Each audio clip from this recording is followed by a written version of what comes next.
समाप्त करेंगे। ओके, तो अभी हम मंगलाचरण करके आज की सत्र शुरू करते हैं ना। ओम अज्ञानतिमिरन्धस्य ज्ञानाञ्जनशलाकया चक्षुरुन्मिलितं येन तस्मै श्रीगुरवे नमः। श्रीचैतन्यमनोभीष्टं स्थापितं येन भूतले स्वयं रूप कदा मह्यं ददाति स्वपदान्तिकं। वन्देऽहं श्रीगुरुं श्रीयुतापदकमलं श्रीगुरून् वैष्णवांश्च श्रीरूपं साग्रजातं सहगण रघुनाथान्वितं तं सजीवं साद्वैतं सावधूतं परिजनसहितं कृष्णचैतन्यदेवं श्रीराधा कृष्णपादान् सहगण ललिता श्रीविशाखान्वितांश्च। हे कृष्ण करुणा सिंधु दीनबंधो जगतपते गोपेश गोपिका कांत राधा कांत नमोस्तुते। तप्त कांचन गौरांगी राधे वृंदावनेश्वरी वृषभानुसुते देवी प्रणमामि हरिप्रिये। वाञ्छाकल्पतरुभ्यश्च कृपा सिन्धुभ्य एव च पतितानां पावनेभ्यो वैष्णवेभ्यो नमो नमः। नमो विष्णुपादाय कृष्णपृष्ठाय भूतले श्रीमते भक्तिवेदांत स्वामिनिति नामिने। नमस्ते सारस्वती देवे गौरवाणी प्रचारिणे निर्विशेष शून्यवादि पाश्चात्य देश तारिणे। जय श्री कृष्ण चैतन्य प्रभु नित्यानंद श्री अद्वैत गदाधर श्रीवासादि गौर भक्तवृंद। हरे कृष्णा कृष्णा कृष्णा हरे हरे हरे राम राम राम हरे हरे।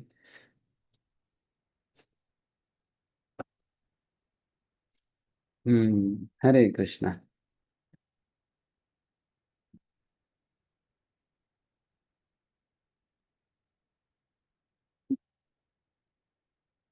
तो आज हम कौन सा अध्याय शुरू करने वाले? याद नहीं? अच्छे बच्चे हैं, याद नहीं रहता। कुछ कुछ लोगों को याद है।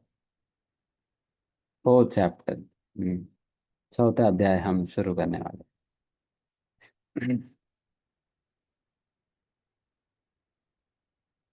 तीसरा अध्याय में भगवान ने कर्म योग के विषय में चर्चा किया। अभी चौथा अध्याय में भगवान ज्ञान योग के विषय में चर्चा करेंगे। ज्ञान योग।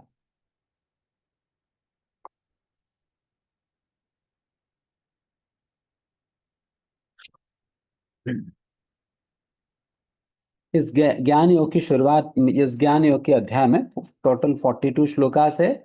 एंड 42 श्लोकास को आप 6 सेक्शंस में आप डिवाइड कर सकते हैं। एंड 6 सेक्शंस इस प्रकार से हैं कि सबसे पहला पहला 4 श्लोकों में भगवान परंपरा से अनुगत होकर परंपरा से ज्ञान स्वीकार करने की महत्व के विषय में बताएंगे। ये और या अन्य वचनों में कहा जाए, ज्ञान कहाँ से शुरुआत होती है, फिर ज्ञान हमारे तक कैसे पहुंच रही है परंपरा के माध्यम से, इसका वर्णन करते हैं। एंड ऐसे ही परंपरा के साथ जुड़कर ज्ञान लेने की महत्व भगवान इस सेक्शन में समझाते हैं। एंड फिर उसके उपरांत 5 से 10वां श्लोका तक भगवान, ठीक है, ज्ञान की महत्व, ज्ञान की ऑरिजिन तो बताया, अभी ज्ञान होता क्या है अल्टीमेटली, व्हाट इज नॉलेज पर से। तो फिर इसके विषय में भगवान कहते हैं भगवान की दिव्य स्वभाव को समझना ही ज्ञान होता है। भगवान के दिव्य स्वभाव को समझना ही ज्ञान होता है।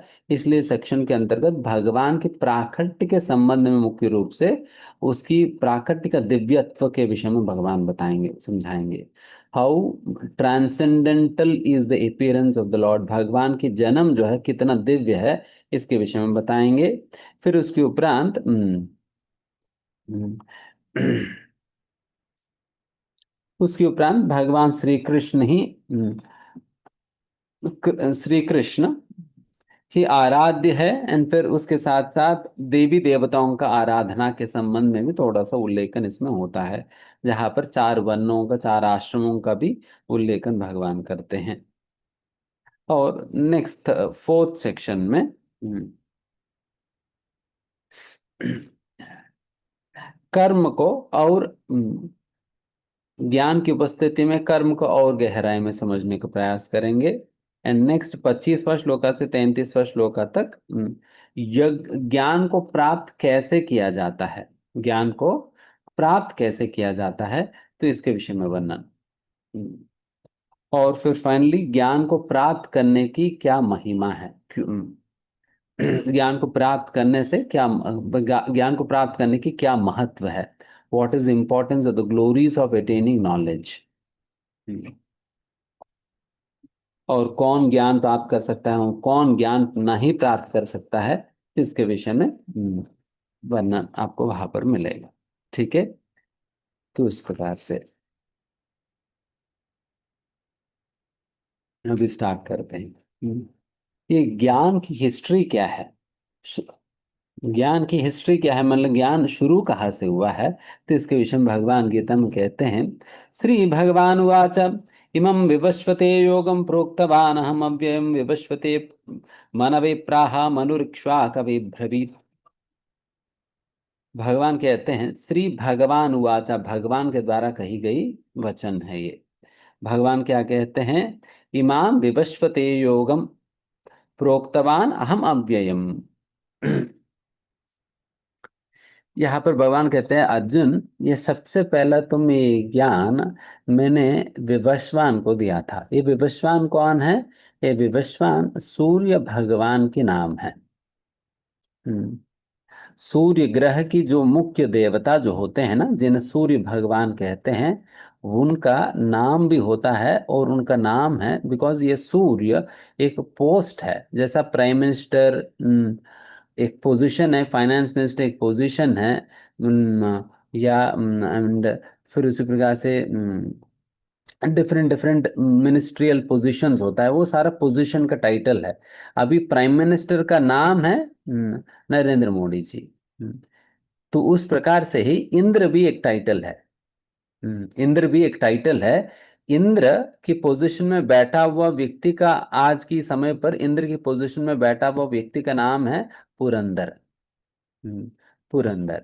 हम्म, तो उसी प्रकार से अगली बार अगले सृष्टि में इंद्र जो बनेंगे,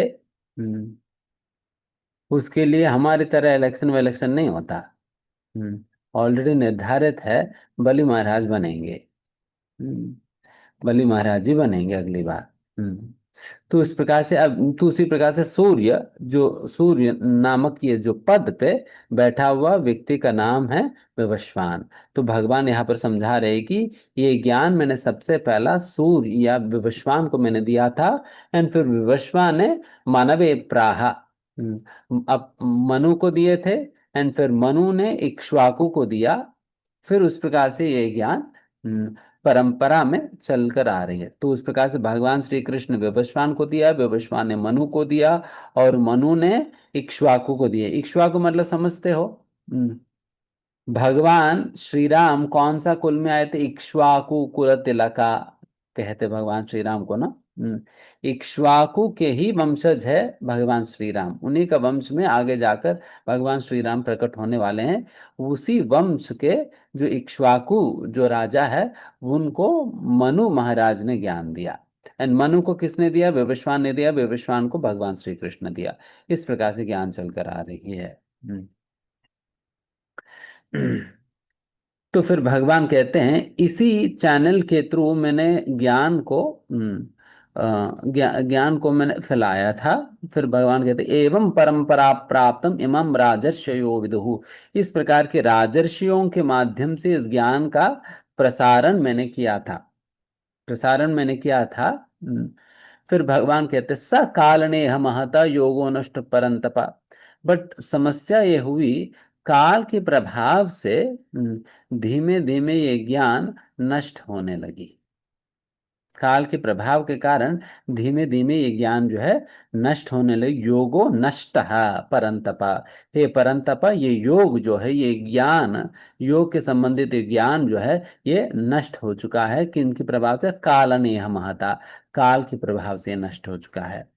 हालांकि मैं ये राजर्षियों की परंपरा के माध्यम से ज्ञान को प्रसारित करने के बाद भी ये काल के प्रभाव से ये ज्ञान नष्ट हो चुका है।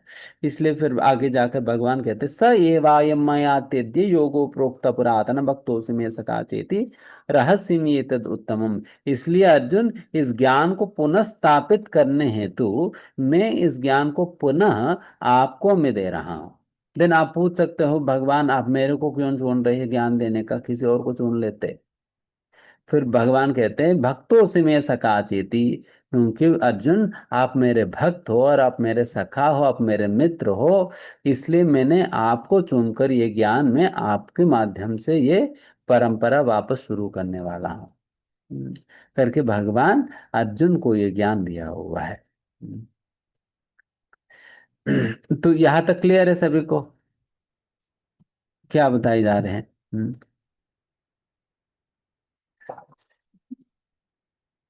तो इसमें देखिए, सबसे महत्वपूर्ण बात अभी हम इस सेक्शन के संबंध में हम थोड़ा सा डिस्कस करेंगे, ये है कि देखिए, भगवान इस ज्ञान को प्रसारित करने के लिए परंपरा को भगवान ने चुना हुआ है। हम्म, भगवान ने चुना हुआ है परंपरा के माध्यम से इस ज्ञान को प्रसारित करने के लिए। इसलिए ही वैसा परंपरा के साथ जब हम जुड़कर हम ज्ञान स्वीकार करते हैं, तभी उस ज्ञान को प्रामाणिक ज्ञान के रूप में स्वीकार करते हैं। स्वीकार करनी चाहिए। इसलिए आध्यात्मिक ज्ञान जो है, हमेशा परंपरा से जुड़कर हमें ज्ञान लेनी चाहिए। इधर उधर कहीं से भी पढ़कर आध्यात्मिक ज्ञान लेने का प्रयास करेंगे, देन आपकी मन जो है वो कूड़ा दाना बन जाएगी। कूड़ा दाना बन जाएगी। देन सारा कुछ मिक्सअप होकर आपको कुछ भी समझ नहीं आएगी। हम्म कुछ भी समझ नहीं आएगी, बिकॉज कंफ्यूज हो जाएंगे। क्योंकि भगवान एक सिस्टम तो बनाया ना, ज्ञान को प्राप्त करने के लिए सिस्टम बनाया। उस सिस्टम के अनुसार हम चलकर ज्ञान प्राप्त करनी चाहिए। कहीं भी इधर उधर टीवी चैनल लगा दिया, संस्कार लगा दिया, भक्ति चैनल लगा दिया, फिर वहां से सुन रहे, थोड़ा बहुत इंटरनेट से पढ़ ले रहे, थोड़ा बहुत विकीपीडिया से डाउनलोड कर दिया, थोड़ा बहुत जो है यूट्यूब से सुन लिया, थोड़ा बहुत जो है वो कोरा में पढ़ लिया, डिस्कशन फोरम्स में पढ़ लिया। हम्म, तो ये सारा मिलजुल कर तो होगा क्या, बताइए? होगा क्या? देन गड़बड़ हो जाएगी। सी, आई मीन सिंपल लॉजिक है। इफ यू वर टू, अगर आपको अपने बेटे को स्कूल में ज्वाइन कराना है, देन कौन सा स्कूल चुनेंगे? कोई सा भी स्कूल तो नहीं चुनेंगे। हम्म, कम से कम आप इतना तो इंश्योर करेंगे, क्या ये स्कूल प्रॉपरली गवर्नमेंट बोर्ड के साथ एफिलिएटेड है या नहीं। इधर सीबीएसई बोर्ड हो, आईसीएसई बोर्ड हो, स्टेट स्टेट बोर्ड हो, उस किसी किसी न किसी बोर्ड के साथ ये एफिलिएटेड है या नहीं, देखकर ही तो आप ज्वाइन कराओगे। हम्म, है ना? बिकॉज वैसा बोर्ड के साथ जुड़ा हुआ हो तो देन फिर आप कॉन्फिडेंट हो सकते हो कि यहाँ पर ये जो भी पढ़ाई जाएगी वो बिल्कुल एक प्रामाणिक रूप से, प्रामाणिक टेक्स्ट बुक से उनको पढ़ाई जाएगी। एंड यहाँ पर जो भी टीचर्स काम कर रहे हैं, वे सभी प्रॉपर ऑथराइज्ड क्वालिफाइड टीचर्स है।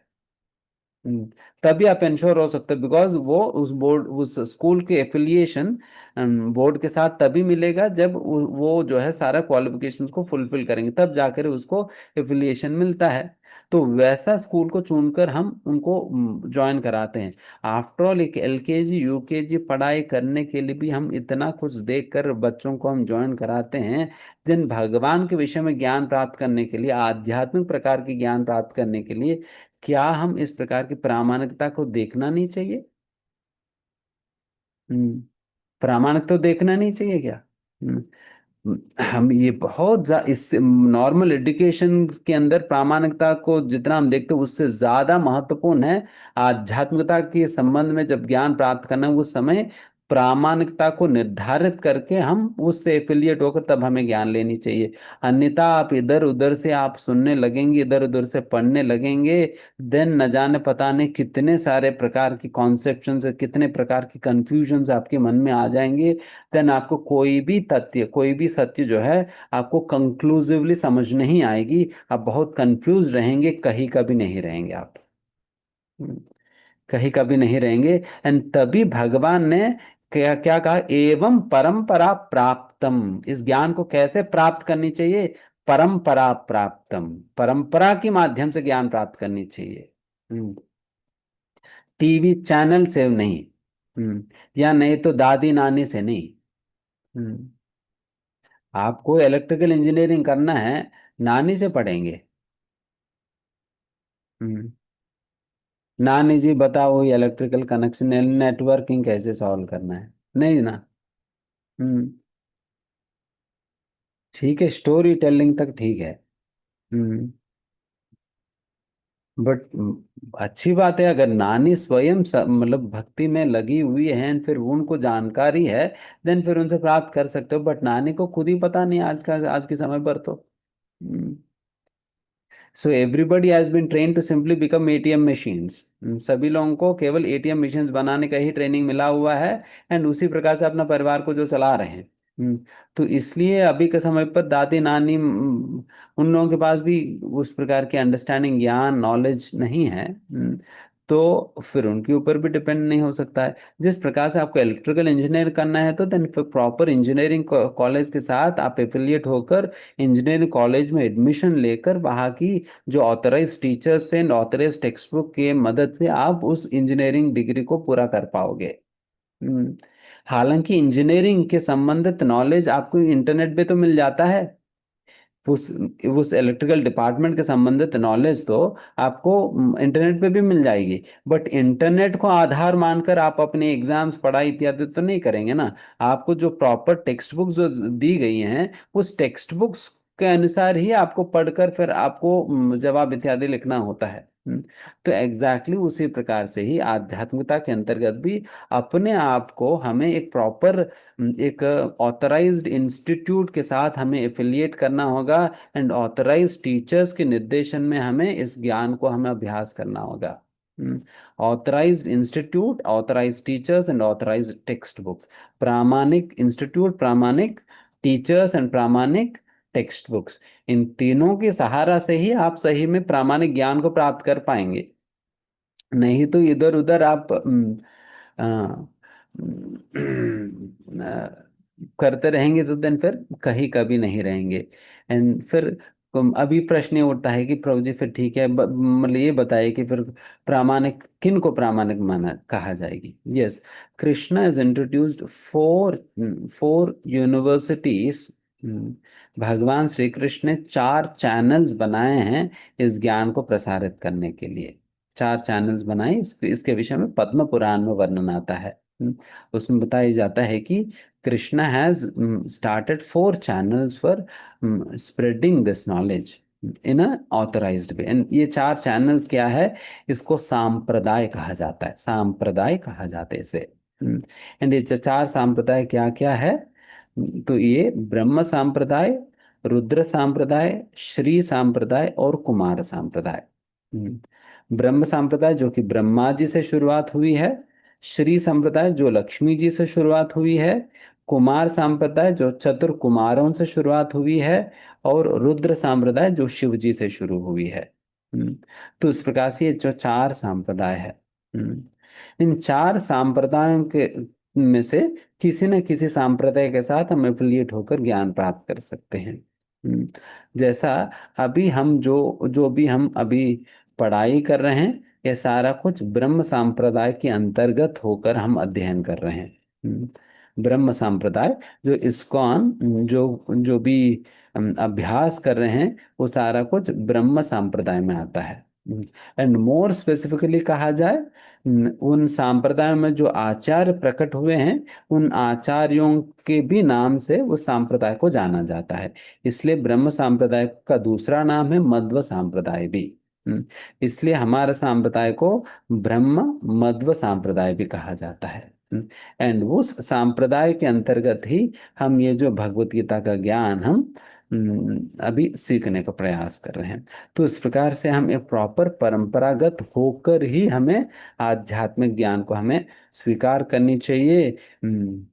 बिकॉज अन्यथा भगवत गीता की इतने सारे अनुवाद आपको मार्केट में मिलेंगे, मार्केट में मिलेंगे सारे, तो इस प्रकार से कोई भी अनुवाद उठाकर पढ़ना दैट इज नॉट अप्रोप्रिएट। आपको लग सकता है प्रोजी वो भी तो भगवत गीता ही है।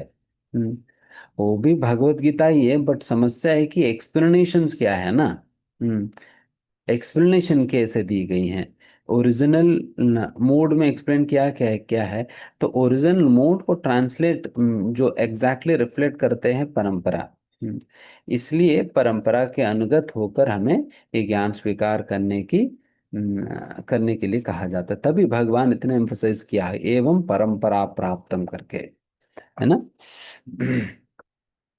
एंड दैट इज वाई कोई भी भगवत गीता उठाकर नहीं पढ़ लेनी चाहिए। एंड कोई किसी भी व्यक्ति से हमें सुनना नहीं चाहिए। एंड कोई भी सोर्स से हमें पढ़ना शुरू नहीं कर देना चाहिए।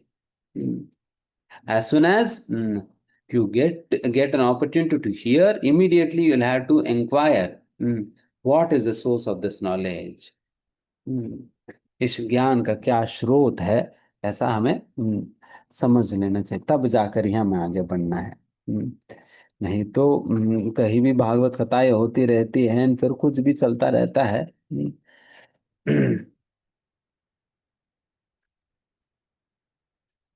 एंड फिर अभी नेक्स्ट श्लोक पे आएंगे।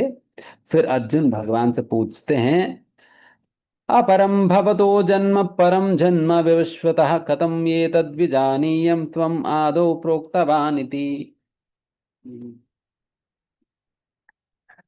अर्जुन पूछने लगे, भगवान आपकी बात तो ठीक है, बट एक डाउट है। हम्म, एक डाउट आ रहा है। क्या डाउट है? फिर अर्जुन ने कहा, भगवान ये बताइए कि आप और मैं, हम दोनों एक ही उम्र के हैं। हम्म, साथ साथ खाते थे, पीते थे, सोते थे, खेलते थे, सब कुछ साथ साथ किया। हम्म, अभी आप मेरे मेरे को ऐसा शो ऑफ कर रहे हैं कि आपने ये ज्ञान विवस्वान को दिया है करके। हम्म, ये ज्ञान आपने विवस्वान को दिया है करके आप शो ऑफ कर रहे हैं। और विवस्वान तो कब के व्यक्ति है? करोड़ों साल पहले की व्यक्ति है। आप मेरे साथ ही खेलते वेलते सब कुछ करते हैं, देन फिर आप कब जाकर विवस्वान को ज्ञान देकर आ गया? तो मैं कैसे समझूंगा इस बात को? सही बात है ना।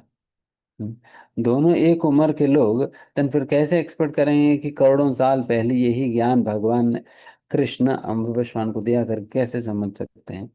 तो ये प्रश्न अर्जुन ने भगवान से पूछा है। बट डेफिनेटली मैं थोड़ा सा वैसा एक स्टोरी टेलिंग फॉर्मेट में मैंने बताया। But the mood in which Arjun is asking this question is wonderful. जिस भाव में अर्जुन ये प्रश्न भगवान श्री कृष्ण के सामने रख रहे हैं, वो भाव बहुत उत्तम है। Here he is not challenging Krishna. Arjun जो है भगवान श्री कृष्ण को चैलेंज करते हुए प्रश्न नहीं पूछ रहे हैं, या भगवान श्री कृष्ण की परीक्षा लेने की उद्देश्य से ये प्रश्न नहीं पूछ रहे हैं। बल्कि भगवान, अर्जुन कहते हैं, भगवान मैं आपको, आपके ऊपर मेरी श्रद्धा है, विश्वास है, बट मेरे बुद्धि की कमी है कि मैं इस विषय को समझ नहीं पा रहा हूँ। It is my short coming. ये मेरे कमी है कि मैं इस बात को मैं समझ नहीं पा रहा हूँ। यदि आप समझते हो, मुझे ये जानना चाहिए, देन फिर आप मुझे ये एक्सप्लेन करो करके वो अर्जुन पूछ रहे हैं। And this is the right way to question. प्रश्न आध्यात्मिक विषय में विषय में प्रश्न पूछने का ये सही ढंग है। हम्म, ये सही ढंग है। चैलेंजिंग वे में प्रश्न नहीं पूछने चाहिए। चैलेंजिंग वे में प्रश्न नहीं पूछने चाहिए। या मैं जरा देखता हूँ इनको ये पता ही है नहीं करके उनको उनकी मतलब टेस्टिंग करने के लिए प्रश्न नहीं पूछनी चाहिए। रैदर एक श्रद्धा रखते हुए प्रश्न पूछा जाता है, एक नम्रता की अवस्था में प्रश्न पूछा जाता है। यहाँ पर जैसे नम्र है ना अर्जुन, ये मेरी कमी है कि मैं नहीं समझ पा रहा हूं, तो आप यदि समझते हो कि मुझे ये बात समझना चाहिए, देन फिर आप इस बात की विवरण आप मुझे बताइएगा करके अर्जुन इस भाव में प्रश्न पूछ रहे हैं। हम्म,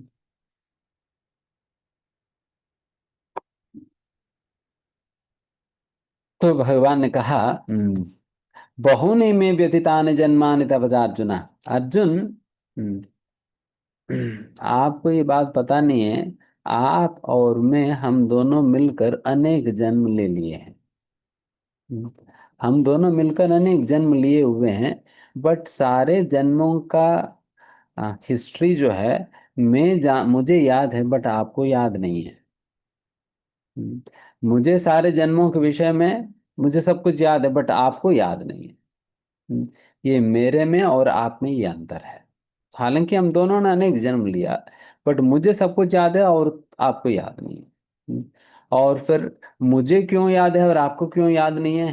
क्योंकि मैं कभी शरीर नहीं बदलता हूं और आप शरीर बदलते हो, और मेमोरी जो है शरीर के साथ कनेक्टेड है, एंड शरीर बदलते हो तो फिर मेमोरी लॉस हो जाता है, मेमोरी चले जाता है। बट मैं कभी शरीर नहीं बदलता हूँ, इसलिए मेरे मेमोरी लॉस होने की कोई चांस ही नहीं है, इसलिए मुझे सब कुछ याद है। याद है। तो इसका मतलब विवस्वान को जब भगवान श्री कृष्ण ने ज्ञान दिया, तब अर्जुन भी थे, तब अर्जुन भी थे, बट अर्जुन को याद नहीं है और कृष्ण को याद है। हम्म, कृष्ण को याद है। तो कृष्ण बता रहे कि देखिए अर्जुन, हम अपने पहले जन्म में ये ज्ञान जो है विवस्वान को दिया हुआ है करके भगवान बताते हैं। देन फिर भगवान आगे बढ़कर समझाने लगते हैं। बिकॉज देखिए अक्सर भगवान के कार्यों से संबंधित हमें शंकाएं एक कारण से उत्पन्न होता है। There is one very strong solid reason जिसकी वजह से भगवान की लीलाएं हम समझ नहीं पाते, भगवान के कार्य समझ नहीं पाते हैं, जिसकी वजह से भगवान के कार्यों पे हमें प्रश्न उठता है, या शंकाएं उठती है। तो ये क्या कारण है? ये कारण है कि बिकॉज हम भगवान को हम अपनी ही तरह एक साधारण मनुष्य मानते हैं। हम्म, भगवान को अपनी तरह एक साधारण मनुष्य मानने की वजह से भगवान के कार्यों को अपनी कार्यों से तुलना करते हुए हम सोचेंगे, जिसके कारण भगवान के दिव्य कार्यों को हम समझने में असमर्थ रह जाएंगे। इसलिए सही में अगर भगवान श्री कृष्ण की या भगवान भगवान के कार्यों को समझना है, देन सबसे पहला भगवान की दिव्य स्थिति को समझना अनिवार्य है। हम्म, भगवान की दिव्य स्थिति को समझना अनिवार्य होता है। इसलिए पांचवा श्लोका से छठवा श्लोका से भगवान अपनी दिव्य स्थिति के विषय में भगवान स्वयं ही समझाने वाले हैं। How Krishna position is transcendental. भगवान श्री कृष्ण की पोजीशन जो है वो दिव्य है, वो साधारण मनुष्यों से कैसे अलग है, ये भगवान छठवा श्लोका से बताएंगे। देखिए अर्जुन, आप मुझे भी अपनी तरह एक साधारण मनुष्य मानेंगे ना, देन मेरी दिव्य कार्यों को आप नहीं समझ पाओगे, आप नहीं समझ पाओगे। इसलिए जरा रुको, मैं समझाता हूं कि मैं किस प्रकार से आपसे भिन्न हूं और कैसे मेरा स्थिति जो है दिव्य है। करके भगवान अभी बताने लगे। ठीक है, यहां तक समझ में आया सभी को? हम्म आगे अभी Krishna himself, he himself is talking about his transcendental nature. भगवान अपनी ही विषय में अभी यहाँ पर हम सभी लोगों को बताने वाले हैं। सुनना। अजोऽपि सन्नव्ययात्मा भूतानाम् ईश्वरोऽपि सन् प्रकृतं स्वामधिष्ठाय सम्भवामि आत्ममायया। हम्म,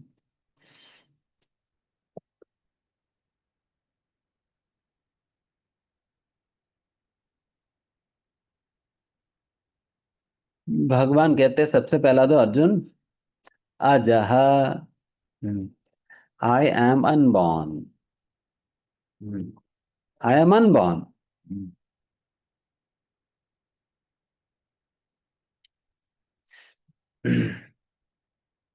ये बड़ी बात है।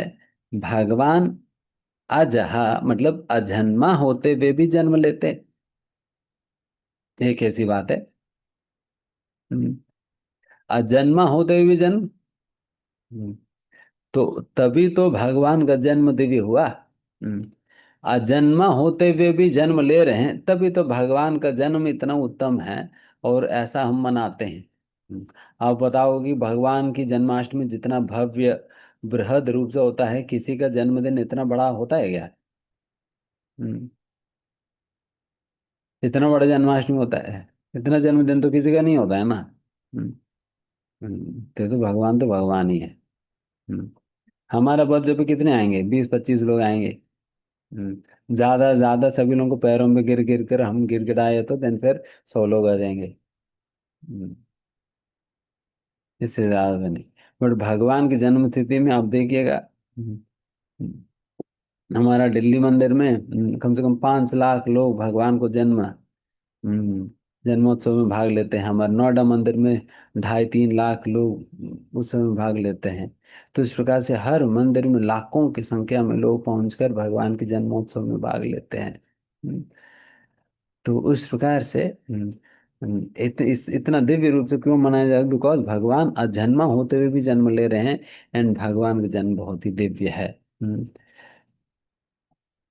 एंड भगवान मतलब ईश्वरोपि भूतानाम ईश्वरः, सारा जीवों को ईश्वर होते हुए भी प्रकृतं स्वामधिष्ठाय संभवामि आत्माया।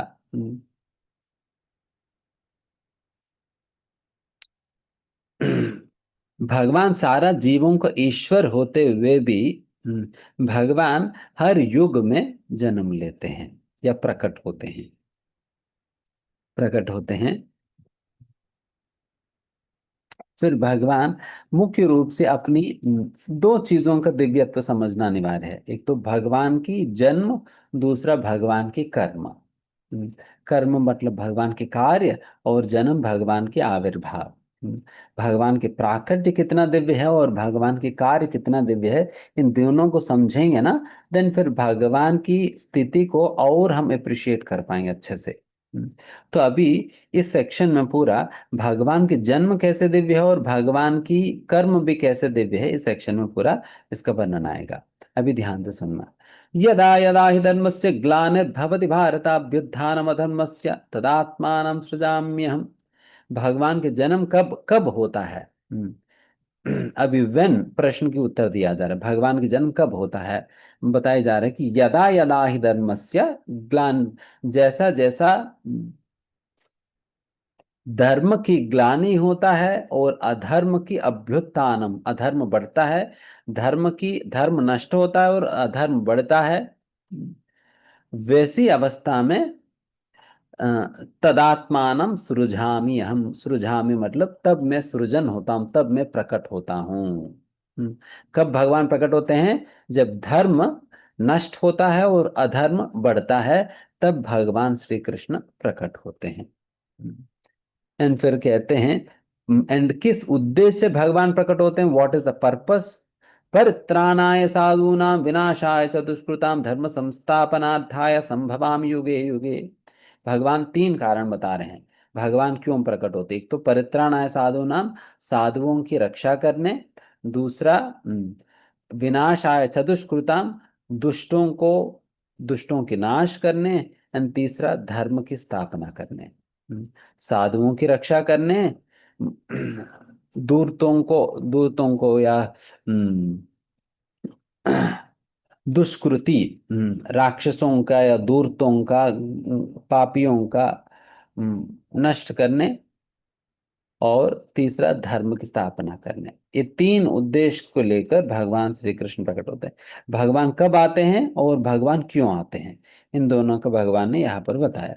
हम्म, फिर कहते हैं, जन्म कर्म च मे दिव्यम एवं यो वेत्ति तत्वतः त्यक्त्वा देहम पुनर्जन्मना इति मामेति सो अर्जुना। हे अर्जुन, जो भी व्यक्ति मेरे जन्म और कर्म की दिव्यत्व को जो समझता है, वो कभी भी पुनः इस भौतिक सृष्टि के अंतर्गत जन्म लेने का जरूरत नहीं पड़ता है। जिसने भी मेरी जन्म और कर्म की दिव्यत्व को जो समझा है, उनको पुनः जन्म लेने की जरूरत नहीं पड़ेगी। पुनः जन्म लेने की जरूरत नहीं पड़ेगी। तो यहाँ पर थोड़ा सा हम समय बिताएंगे इसके समझने के लिए। क्विकली आप लोग ध्यान से सुनना। सुन रहे सभी? हम्म, साथ साथ मोबाइल भी देख रहे? नहीं?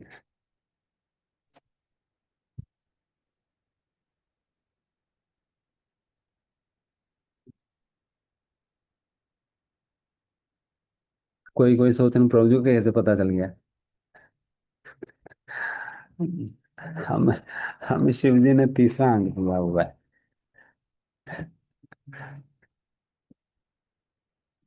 कभी कभी उसे देखते रहते। ठीक है, नहीं वैसे।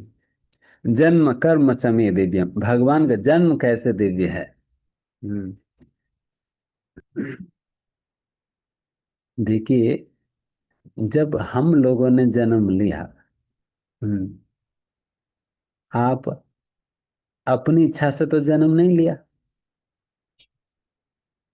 और माता पिता को तो आपने चुना तो नहीं। हम्म, आपने चुना नहीं ना। कौन सी माता पिता की पुत्र के रूप में जन्म लेंगे, बच्चे के रूप में जन्म लेंगे, आपने चुना नहीं। हम्म, न स्थान आपने चुना, न माता पिता को आपने चुना है, ना किस प्रकार के शरीर में आना है वो आपने चुना है। और जन्म लेने का भी आपने चुना नहीं। ये सारा कुछ आपके ऊपर इम्पोज किया गया है, आप अपनी अपनी कर्म के अनुसार। आपके कर्म के अनुसार जो भी परिवार में जन्म लेने का योग्य आप बनते हो, उस परिवार में जन्म मिल गया, फिर वैसा माता पिता मिल गया, और वैसा एनवायरनमेंट मिल गया, सब कुछ उस प्रकार का मिल गया। आपको उस प्रकार के शरीर में। हालांकि हर कोई चाहेगा हमारा जन्म जो है अंबानी के परिवार में हो जाए, तो फिर हमें जॉब वॉब करने की जरूरत नहीं पड़ेगी। बट हर किसी का जन्म तो अंबानी के परिवार में तो नहीं होगा। हम्म, है ना? एंड हर कोई चाहेगा कि मेरा मतलब मैं बहुत सुंदर हूँ रहूं करके। बट हर किसी को वैसा सुंदर शरीर तो नहीं मिलता। जो भी शरीर मिला है उसी शरीर में रहना होगा। जो भी लंगड़ा वंगड़ा टेढ़ा मेढ़ा जो भी शरीर मिला है उसी शरीर में रहना है। हम्म, तो क्या करे। हम्म, बट भगवान तो ऐसा नहीं है। कहते हैं भगवान के जन्म के विषय में पिछले श्लोक में बताया ना, संभवा में आत्म माया। भगवान अपनी इच्छा से आते हैं। भगवान जिस प्रकार का शरीर लेना चाहेंगे, उस प्रकार का शरीर जब आना चाहेंगे तब, जिस माता पिता की संतान के रूप में प्रकट होना चाहेंगे, उसी माता पिता के संतान के रूप में उस प्रकार से भगवान आते हैं। हम्म, भगवान के ऊपर कोई मजबूरी नहीं है। भगवान अपनी इच्छा से आते हैं। पहली बात तो ये है जन्म के संबंध में। हम अपने मजबूरी से आते हैं। हम्म हम अपने मजबूरी से आते हैं। हम नहीं चाहते कि हमारे इतना मोटा मोटा शरीर हो, बट क्या करें, मिला है। क्या करें, मिला है। बेचारे कई लोग खूब प्रयास भी करते हैं पतले हो जाने की, बट होता नहीं। एंड पतला वाला मोटा होने के प्रयास करते तब भी नहीं होता। हम्म, तो फिर जैसा शरीर मिला वैसा रहो फिर। हम्म बट भगवान तो it is his free will, उनको जैसा उनकी अपनी इच्छा से आए भगवान। एंड दूसरी बात, जब हम लोग जन्म लिए थे,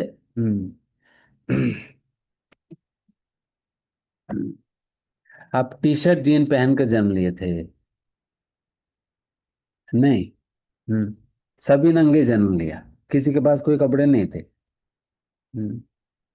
बट भगवान ने जब जन्म लिया ना, बिल्कुल पीले रंग की धोती पहने हुए थे। उतना ही नहीं, पूरा आभूषण के साथ प्रकट हुए थे। कंठ में कौस्तुभ मणि, तो फिर पूरा हार वार, करदनी, देन मुकुट, सब कुछ बिल्कुल सारा सज धज कर भगवान जन्म लिए थे। हम्म, बिल्कुल सज धज कर भगवान जन्म लिए थे। ऐसा नहीं बिल्कुल नंगे जन्म लिया। हम्म। और आप जन्म लेते ही क्या कर रहे थे पहला? रो रहे थे। और भगवान कहाँ रो रहे थे? भगवान रोए ही नहीं। हम्म। और जन्म लेते ही आप बोलने लगे क्या? हिंदी इंग्लिश को नहीं, कुछ नहीं आता। हम्म। बट भगवान तो जन्म लेते ही अपने माता पिता को उपदेश देने लगे। He started instructing his own parents, mother and father. Started instructing them. वो हिसाब देने लगे, देखिए मतलब आपने पिछले जन्म में मेरे लिए आपने तपस्या किया, तब मैंने आपको वादा दिया था कि 3 बार मैं आपके पुत्र के रूप में जन्म लूंगा। तभी 2 बार तो ऑलरेडी हो चुका है, अभी तीसरी बार जन्म ले ले रहा हूँ। अभी आपकी जो मैंने वादा किया है उसके हिसाब सेटल हो गया, अब बार बार मत मांगना। 3 बार हो गया। हम्म। करके भगवान हिसाब दे रहे थे वहां। हम्म। हिसाब दे रहे। तो ये कौन करेगा बताओ? हम्म। जब हम जन्म लेते हैं, ज्यादा ज्यादा आस पड़ोस का लोग या अपना 2-3 इधर उधर के रिश्तेदार आएंगे देखने। बट भगवान जब जन्म लिए थे, सारा देवी देवताएं भगवान कृष्ण के दर्शन करने आए थे, शिव जी से लेकर ब्रह्मा जी से लेकर इंद्र जी से लेकर सभी आए थे। हमारा तो प्रधानमंत्री तक आए नहीं। क्या कहें? हम्म। क्या आप जब जन्म लिए थे प्रधानमंत्री आए थे? नहीं ना। अब प्रधानमंत्री नहीं आए थे, इंद्र कहाँ आएंगे? हम्म। जब भगवान ने जन्म लिया देन फिर सभी लोगों को प्रोटोकॉल के अनुसार, सभी ब्रह्मा जी को, इंद्र को, चंद्र को, सभी लोगों को आना पड़ा भगवान के दर्शन करने। और फिर आकर घंटों घंटों तक वहां बैठकर भगवान को स्तुतियां गा रहे थे। स्तुतियां गा रहे थे। तो ये होते हैं भगवान। ये होता है भगवान। हम्म। तो ये भगवान के दिव्य जन्म है। This can not be compare to any other normal birth. कोई भी शिशु इस दुनिया के अंतर्गत इस प्रकार से जन्म तो नहीं लेगा। एंड ऊपर से जब भगवान जन्म लिए थे, चतुर्भुज रूप में जन्म लिए थे, 4 हैंडेड फॉर्म में जन्म लिए थे। देन फिर वसुदेव ने भगवान से आग्रह किया, भगवान देखिए आप चतुर्भुज में रूप में रहेंगे तो ये कंस तो वैसे ही आपको पहचान कर, फिर आपको विष्णु के रूप में पहचान कर तुरंत ही मानने लग जाएगा। तो इसलिए हम आपसे आग्रह करते हैं कि आप चतुर्भुज रूप को आप चतुर्भुज रूप से आप द्विभुज वाला रूप में आप आ जाइए। देन फिर भगवान जो है चतुर्भुज रूप से वापस द्विभुज रूप में आ गए थे। हम्म। आपके कितने हाथ है? हम्म। साइड घूम कर देख लेना कितने हाथ है। दो ही है ना सभी के पास? ठीक है। वेरी गुड, आप अच्छा गिनते हो। हम्म। दो ही हाथ है।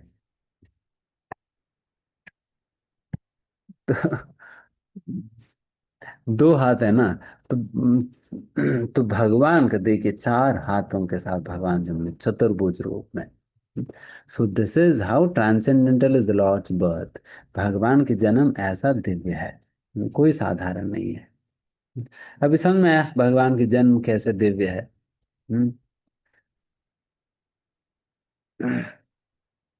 एंड अभी कर्म, भगवान की कर्म कैसे दिव्य है? हम्म। देखिए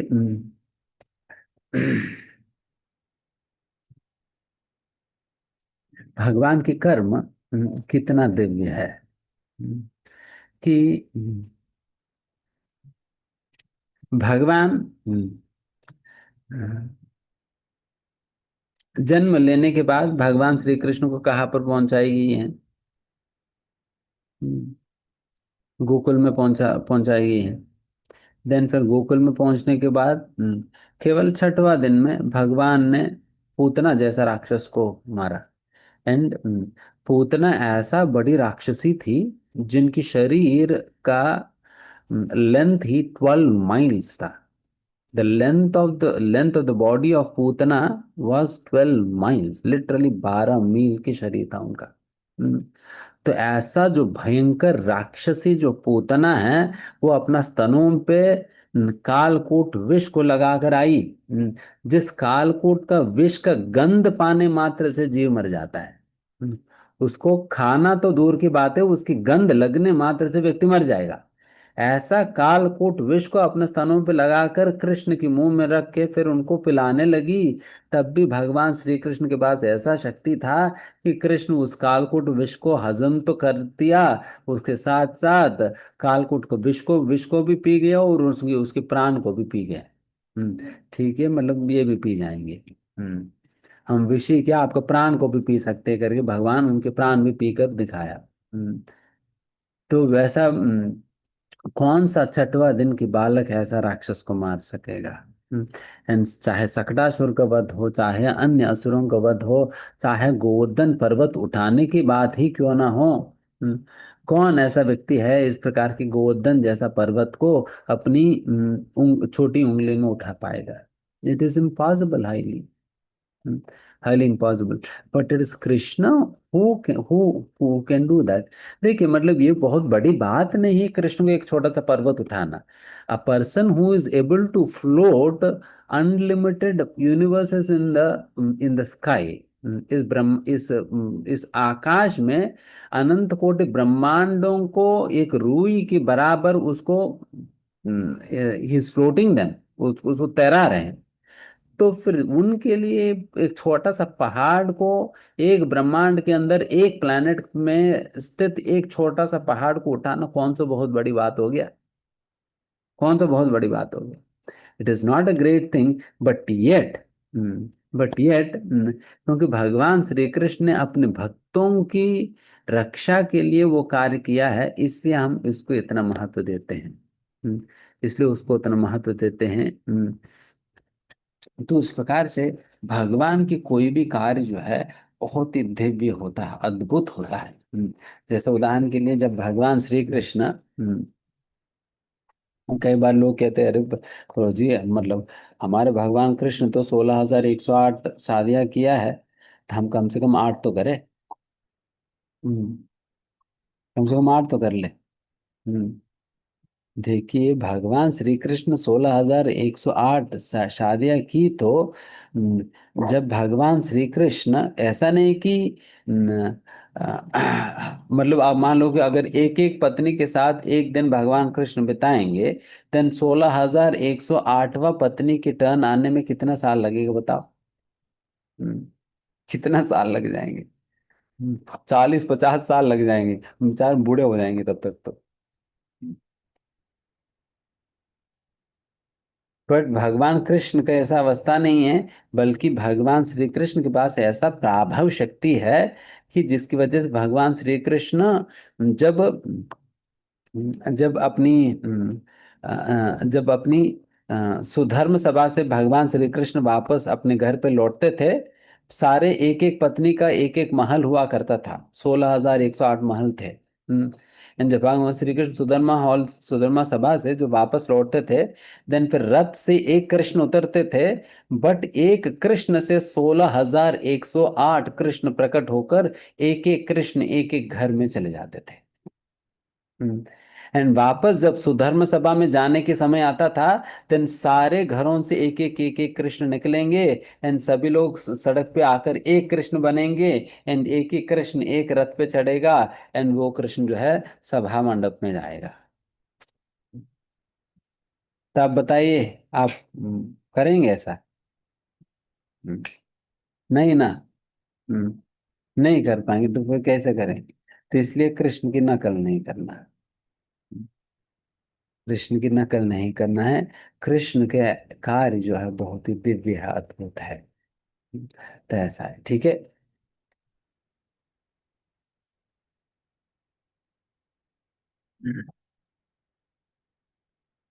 तो वैसा भी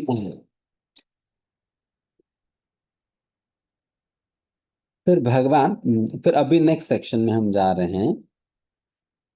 इसमें दो बहुत महत्वपूर्ण श्लोक है। ये यता माम प्रपद्यन्ते ताम सतये बजाम्य हम, मम वर्तमान वर्तन्ते मनुष्या पाता सर्वशः। ये बहुत महत्वपूर्ण श्लोक है। इसमें भगवान कहते हैं, देखिए अर्जुन, जो व्यक्ति जिस भाव में मेरी भक्ति करता है, मेरी पूजा करता है, मेरे पास आता है, मैं उस उनकी भाव के अनुरूप ही उनके साथ में आदान प्रदान करूंगा। वो जिस भाव में मेरे मेरे को अप्रोच करे, मैं भी उसी भाव में उनके साथ में आदान प्रदान करूंगा। इसका मतलब ये है, अगर कोई मुझे पत्थर माने तो मैं उनके लिए पत्थर ही हूं। If somebody considers me to be ordinary, I am ordinary to him. कोई मुझे साधारण मानते मैं उनके लिए साधारण हूँ। कोई मुझे पत्थर मानते मैं पत्थर की तरह उनके साथ आदान प्रदान करूंगा। हम्म, अगर कोई मुझे एक भगवान और एक आदान प्रदान करने वाला व्यक्ति के रूप में देखकर मेरे से प्रेम करेगा, तो मैं भी उसी प्रेम के अनुपात में मैं भी उनके साथ आदान प्रदान करूंगा। जैसा आप मुझे ट्रीट करेंगे मैं भी वैसे ही आपके साथ आदान प्रदान करूंगा ना। हम्म, मैं भी वैसे ही आदान प्रदान करूंगा। वही बात यहाँ पर भगवान बता रहे हैं। अगर कोई भगवान कृष्ण को अपना पुत्र मानकर भगवान से प्रेम करता है, तो भगवान उनके लिए उनका पुत्र बन जाता है। ठीक है, आप मुझे अपना पुत्र मानते हो, तुम मैं तुम्हारे लिए तो मैं तुम्हारा पुत्र ही हूँ। हम्म, अगर कोई कहते अगर कोई भगवान को अपना मित्र मानता है, फिर भगवान कहते हैं मैं तुम्हारे लिए मित्र हूँ। कोई कहता है कि भगवान आप मेरे मालिक हो, देन फिर भगवान ठीक है मैं मालिक हूँ आप सेवक हो। हम्म, अगर कोई कहता है भगवान आप मेरी मेरी प्रेमिका हो, देन फिर भगवान उनके लिए प्रेमिका बन जाते हैं। हम्म, जो भगवान से जो चाहता है भगवान उनके साथ वैसे ही आदान प्रदान करते हैं। हम्म, वैसे आदान प्रदान करते हैं।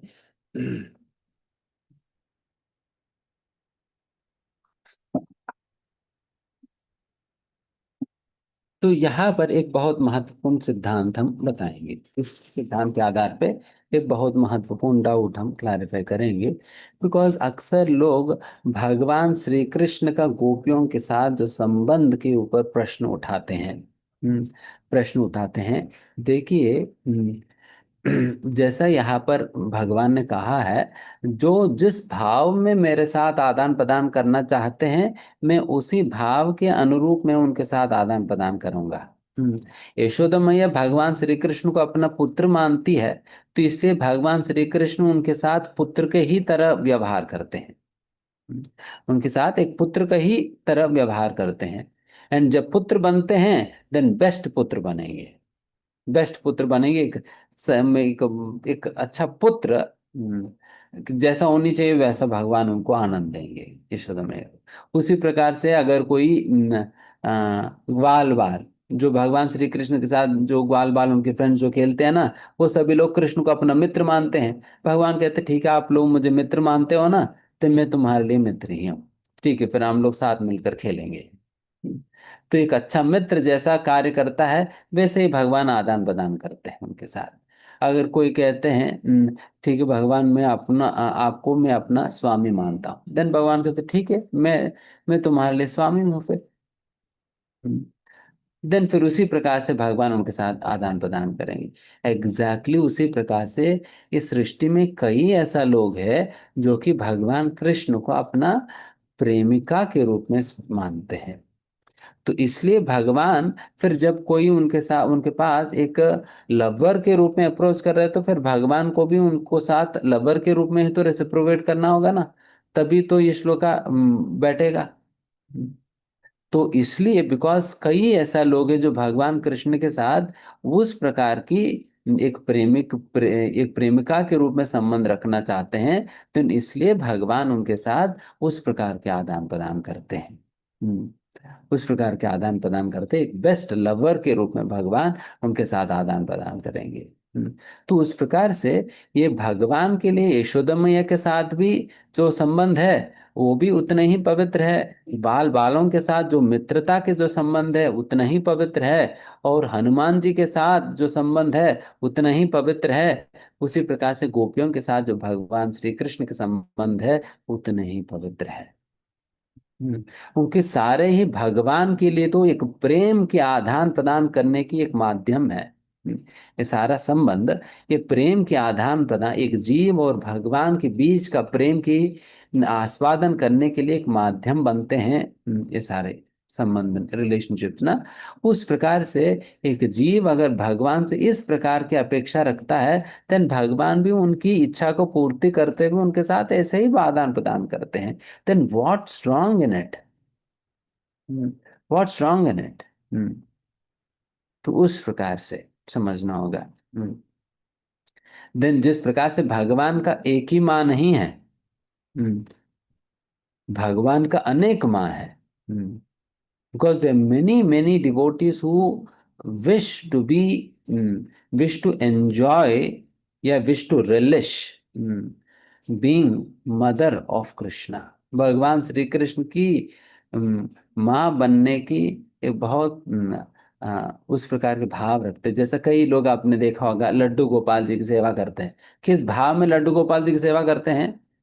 हम्म, ये मेरा पुत्र है, हम्म, ये मेरा पुत्र है करके उस भाव में सेवा करते हैं। देन फिर ये सभी लोग माँ ही बने हैं ना भगवान कृष्ण, भगवान के लिए। तो तो उन सभी लोगों के साथ माँ के रूप में का व्यवहार कर रहे हैं। तो उसी प्रकार से ऐसा करोड़ों करोड़ों जीव है जो भगवान कृष्ण को अपना मित्र मानते हैं। उन सारे करोड़ों लोगों के साथ भगवान एक मित्र की बात ही व्यवहार करते हैं। उसी प्रकार से करोड़ों करोड़ों लोग हैं जो भगवान कृष्ण को अपना प्रियतम मानते हैं। उन सभी लोगों के साथ भगवान एक प्रियतम के रूप में ही आदान प्रदान करते हैं। उसमें क्या गलती है? हम्म, उसमें क्या गलती है? It is the relationship that a devotee is aspiring for। ठीक है, फिर आगे बढ़ते हैं। तो कोई पूछते है कि इस समाज के अंतर्गत ये जाति कुल भेद किसने बनाया है? कौन है सामने आए हैं? किसने बनाया जाति कुल इत्यादि? भगवान कह रहे, भगवान हाथ उठा रहे हैं, मैंने बनाया। मैंने बनाया करके भगवान कहते हैं इसमें, चतुर चातुर्वर्ण्यम मया सृष्टम गुण कर्म विभागशः। हे अर्जुन, मैंने ही ये चार वर्ण और चार आश्रमों को मैंने ही इंट्रोड्यूस किया। ये शूद्र वैश्य क्षत्रिय ब्राह्मण के ये जो वेद है, एंड उसी प्रकार से ब्रह्मचारी गृहस्थ वानप्रस्थ सन्यासी ये भी आश्रम है। इन वर्णों को आश्रमों को मैंने ही तो इंट्रोड्यूस किया। बिकॉज क्या है कि कोई भी समाज को एक प्रॉपर सिस्टमैटिक तरीके से आप ऑर्गेनाइज करना हो, देन फिर उस समाज को आप प्रॉपरली कैटेगराइज करना बहुत इंपॉर्टेंट है ना। डिफरेंट डिफरेंट डिपार्टमेंट्स बनाना होता है। कोई कंपनी को अगर चलाना है, तुम्हें एक एचआर डिपार्टमेंट बनाओगे, एक मेंटेनेंस डिपार्टमेंट बनाओगे, एक हाउस कीपिंग डिपार्टमेंट बनाओगे, एक सॉफ्टवेयर सपोर्ट डिपार्टमेंट बनाओगे, एक मतलब उस प्रकार से डिफरेंट डिफरेंट डिपार्टमेंट्स आप आइडेंटिफाई करेंगे ना। एंड डिफरेंट डिपार्टमेंट्स में आप लोगों को एलोकेट करके देन फिर आप अपनी कंपनी चलाओगे। हम्म तब जाकर आप प्रॉपरली ऑर्गेनाइज करके चीजें चला पाएंगे। उसी प्रकार से एक छोटा सा कंपनी चलाने के लिए हम हमें इतने सारे डिपार्टमेंट बनाकर सारा डिपार्टमेंट्स को बनाने पे क्या होता है, वो डिपार्टमेंट का अपना एक जॉब प्रोफाइल आइडेंटिफाई हो जाता है। हाउस कीपिंग मतलब उनके साथ सारा साफ सफाई बाथरूम क्लीनिंग ये वो सारा वो देखने की काम है। क्लियर है, उनको अपना जॉब डिस्क्रिप्शन क्लियर है। उसी प्रकार से मेंटेनेंस वाले, अगर कहीं लाइट वेट खराब है, टैप वैप खराब है, टेबल खराब है, तो वो सारा चीजों के लिए मेंटेनेंस वालों के पास जाएंगे। तो उस प्रकार से हर किसी को क्या करना चाहिए, किन से क्या एक्सपेक्ट करनी चाहिए, वो सभी लोगों को क्लियर होता है। हम्म, अगर इस प्रकार के मैं डिपार्टमेंट डिवाइड ना करूं, देन फिर मैं हाउस कीपिंग के काम के लिए मेंटेनेंस वाले बंदे के पास में चले गया, क्योंकि मुझे पता ही नहीं था वो मेंटेनेंस वाला है करके, तो समझ नहीं आएगी। तो इसलिए उस प्रकार के डिवीजन एक प्रॉपरली कंपनी को ऑर्गेनाइज करके चलाने के लिए भी जरूरत है। एंड उसी प्रकार से एक छोटा कंपनी को अगर ऐसा चलाना होता है, देन फिर भगवान को तो पूरा समाज चलाना है। पूरा समाज को चलाने के लिए इस प्रकार के डिविजन भी बहुत अनिवार्य है। इस डिविजन्स करने पे देन फिर एक job description, roles and responsibilities define हो जाता है। एक क्षत्रिय का अपना रोल एंड रिस्पॉन्सिबिलिटी, ब्राह्मण का अपना रोल एंड रिस्पॉन्सिबिलिटी। जैसे उदाहरण के लिए, Brahmin caters to the spiritual need of the society. Brahmin caters to the spiritual need of the society. Kshatriya caters to the administrative and security needs of the society. सुरक्षा and administration की जो requirement है समाज के लिए, उसको वो कैटर करते हैं। उसी प्रकार से वैश्य caters to the financial needs of the society. एक वैश्य जो है, जो भी धन के संबंधित जरूरतें समाज में होता है, उसको वो सपोर्ट करेंगे। उसी प्रकार से शूद्र becomes a supporting hand to all the three varnas. तो इस प्रकार से सभी लोगों को क्या क्या एक्सपेक्ट करते हैं और उनको क्या मेन जॉब प्रोफाइल है, उनको क्लियर होता है। क्लियर होता है इस प्रकार की वर्ण को डिफाइन करके उस हिसाब से काम करने के कारण। तो इसलिए भगवान ने इंट्रोड्यूस किया। एंड फिर ये डिवीजन भी भगवान कहते हैं, ये कोई जन्म के आधार पे नहीं। भगवान कहते हैं गुण कर्म विभागशः। एक व्यक्ति को जो स्वभाव है और उस व्यक्ति की जो कार्य है, उन कार्य और उनके स्वभाव के आधार पर यह विभाजन होता है। ऐसा नहीं कि ब्राह्मण के परिवार में जन्म लेने की वजह से वो ब्राह्मण बन गया। डॉक्टर के परिवार में जन्म लेने पे डॉक्टर बन जाएंगे। हम्म, मान लीजिए डॉक्टर का बेटा है। हम्म, उनके पास जाकर आप अपनी बाईपास सर्जरी कराओगे। हम्म, भैया मुझे हार्ट अटैक आ रहे, बाईपास सर्जरी कर दो। हम्म, उनसे नहीं कराओगे ना। हम्म, so you will be sure कि अच्छा, I mean, if he has done his specialisation और नॉट, सर्जरी उन्होंने किया है या नहीं। इनके हाथों में कितने लोग मर गया, तो ये देखेंगे ना। हम्म, तो ये सारा देख दाख कर ही फिर उनके पास जाएंगे। हम्म, ऐसा नहीं। तो उस प्रकार से कोई भी डॉक्टर के बेटा डॉक्टर, लॉयर के बेटा लॉयर तो नहीं बन जाएगा। तो अगर डॉक्टर के बेटा होने की वजह से उनके पास चांसेस है डॉक्टर बनने के लिए, बिकॉज उनको उस प्रकार के एनवायरनमेंट, उस प्रकार के सपोर्ट इत्यादि मिलता है। बट अल्टीमेटली उनको डॉक्टर की पढ़ाई करके उनको उसे पास करना होगा, उसे प्रैक्टिस करना होगा, तब जाकर वो डॉक्टर बनेगा। केवल जन्म लेने पे वो डॉक्टर नहीं बन जाएगा। एग्जैक्टली उसी प्रकार से केवल ब्राह्मण के परिवार में जन्म लेने पे कोई ब्राह्मण नहीं बन जाता। ब्राह्मण के गुणों को अपने अंदर विकसित करना होगा और ब्राह्मण का कार्य करना होगा, तब जाकर ही वो ब्राह्मण बनेगा। बिकॉज ब्राह्मण का 12 गुण है, भगवत गीता में आगे जाकर बताएंगे। 12 गुण, 12 गुण उनके अंदर होनी चाहिए। आर्जवम, सिंपलिसिटी, सहनशीलता, हॉनेस्टी, इस प्रकार से और भी कई सारे गुण हैं। ये सारा कुछ होने पर तब जाकर उनको ज्ञान विज्ञान आस्तिक्यम ब्रह्म कर्म स्वभावजम, तो ये सारा कुछ, ये सारा गुण जो है ब्राह्मण में होना चाहिए। तब जाकर ब्राह्मण कहा जाता है। एंड ब्राह्मण भी ऐसा नहीं कि जनेऊ पहन कर सॉफ्टवेयर इंजीनियर की जॉब करके कोडिंग कर रहे हैं, वो ब्राह्मण है। हम्म, तुम सॉफ्टवेयर कंपनी में बैठकर कोडिंग करके आप ब्राह्मण कैसे कह सकते हो? ब्राह्मण का अपने एक जॉब डिस्क्रिप्शन है। ब्राह्मण क्या करता है? यजन याजन पठन पाठन दान प्रतिग्रह, ये 6 कर्तव्य है ब्राह्मण का। वो वो क्या करेगा? वो केवल धन की प्राप्ति के लिए सैलरी पे वो कभी काम नहीं करता। ब्राह्मण ब्राह्मण कभी भी सैलरी पे काम नहीं करता है। ब्राह्मण वो हमेशा जो भी उन्हें भगवान की प्रेरणा से कोई उनको दान में कोई देता है, वो स्वीकार करके उसी से वो अपना जीवन चलाता है बस। अगर भगवान मतलब किसी ने दान नहीं दिया, देन फिर भूखे रहेगा। देन भूखे रहेगा।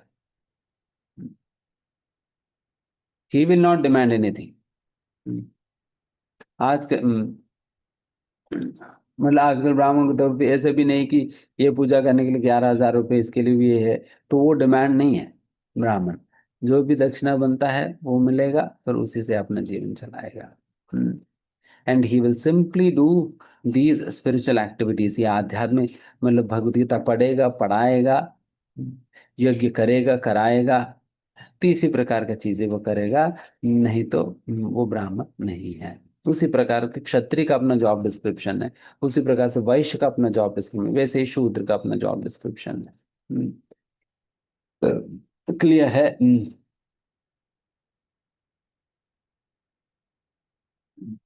वैसा आजकल तो शूद्रों की मतलब शूद्र वृत्ति का बहुत बोलबाला है।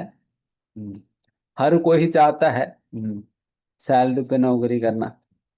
हम्म, वो जो सैलरी पे काम करने वाला बस एक ही व्यक्ति है चारों वर्णों में, वो है शूद्र है। शूद्र के अलावा बाकी और कोई सैलरी पे काम नहीं करेगा। हम्म, तो अगर इस डेफिनेशन के अनुसार देखा जाए, जो सीईओ भी, कंपनी का सीईओ भी क्यों ना हो, वो भी कौन है? शूद्र ही है। And for your this thing, कई बार लोग शूद्र शब्द को एक बहुत ही छोटा शब्द के रूप में गिनते हैं, but it is not like that. अगर वैसा, अगर शूद्र की डेफिनेशन के हिसाब से देखा जाए ना, हम अपने आप को शूद्र भी कहने लायक नहीं है। हम्म, शूद्र भी कहने लायक नहीं है, बिकॉज शूद्र का अपने अपना क्वालिफिकेशन है। वो क्वालिफिकेशन देखेंगे तो हमें लगेगा तुम उसकी उसकी कहीं भी बराबर तो आ ही नहीं रहा। So I am not even a Shudra. तो वैसा है। ठीक है, नहीं बस आगे बढ़ते हैं। एंड एक महत्वपूर्ण श्लोक है, नमाम कर्मान, 14 श्लोक हम बता रहे हैं इस अध्याय में। नमाम कर्मान लिम्पन्ति न मे कर्म फले स्पृहति माम यो अभिजानाति कर्म भिन्ना ससबध्यते। ये बहुत इंपॉर्टेंट फर्स्ट टू लाइन से, नमाम कर्मान लिम्पन्ति न मे कर्म फले स्पृहा। ये भगवान की कर्म कैसे दिव्य बताए जा रहे हैं, how the activities of the lord are transcendental. First is, भगवान कोई भी कार्य जब करेंगे ना, he will not accrue any sort of reactions। हम कोई भी कर्म करेंगे तो उसका पाप या पुण्य का फल मिलता है ना। बट भगवान को ऐसा नहीं कि भगवान को भी पाप पुण्य का कर्म फल मिलने वाला है। कई बार लोग, भगवान श्री राम की पत्नी होने पर भगवान बहुत दुखी होते हैं ना। और भगवान को वनवास में जाना पड़ता है, सारा कुछ करना पड़ता है। कई बार लोग कहते हैं कि भगवान का कर्म ऐसा रहा है जिसकी वजह से भगवान को जंगल जाना पड़ा, देखो। हम्म, अरे मूर्ख, तुम तो बुद्धि पता नहीं कौन किसने खा लिया तुम्हारी। ये भगवान का क्या कर्म है? हम्म, भगवान का क्या कर्म है?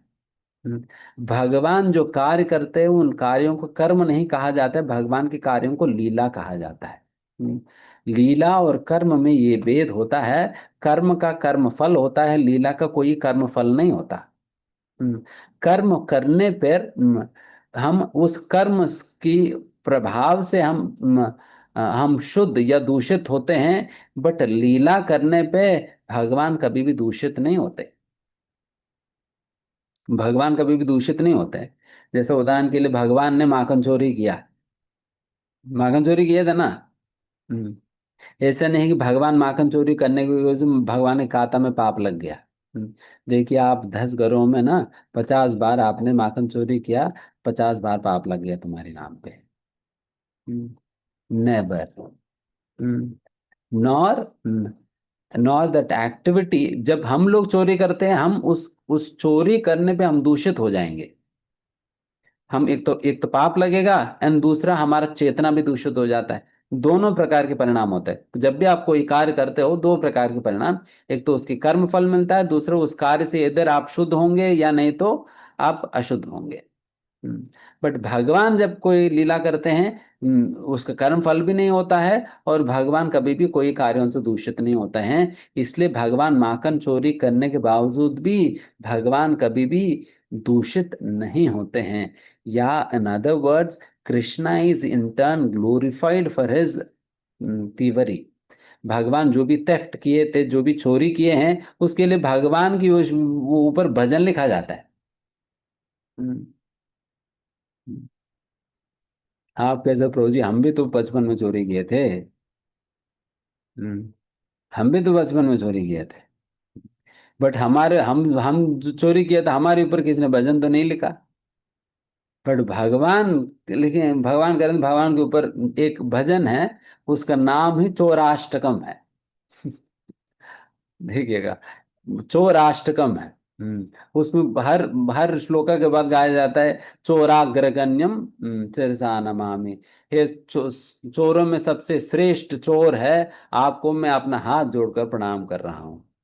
हम्म, जो सबसे बेस्ट चोर को मैं अपना हाथ जोड़कर प्रणाम कर रहा हूँ, करके प्रणाम करते हैं। भगवान चोरी करेंगे तो, भगवान चोरी करने पे भी भगवान को प्रणाम किया जाता है। हम लोग चोरी करेंगे तो पिटाई होती है। हम्म, चोरी करेंगे हमारी पिटाई होगी। बट भगवान चोरी करें, भगवान के ऊपर भजन लिखा जा रहा है, भजन किया जा रहा है भगवान का। हम्म। हम करेंगे तो हमारा भजन करेंगे लोग। तो यहाँ तक हो गया।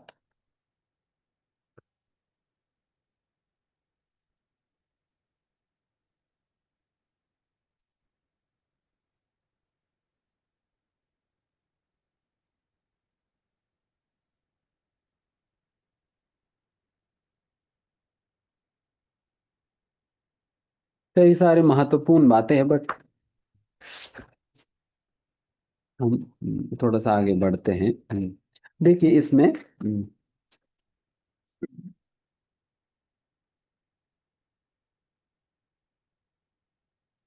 ज्ञान को प्राप्त करने का दो मार्ग है।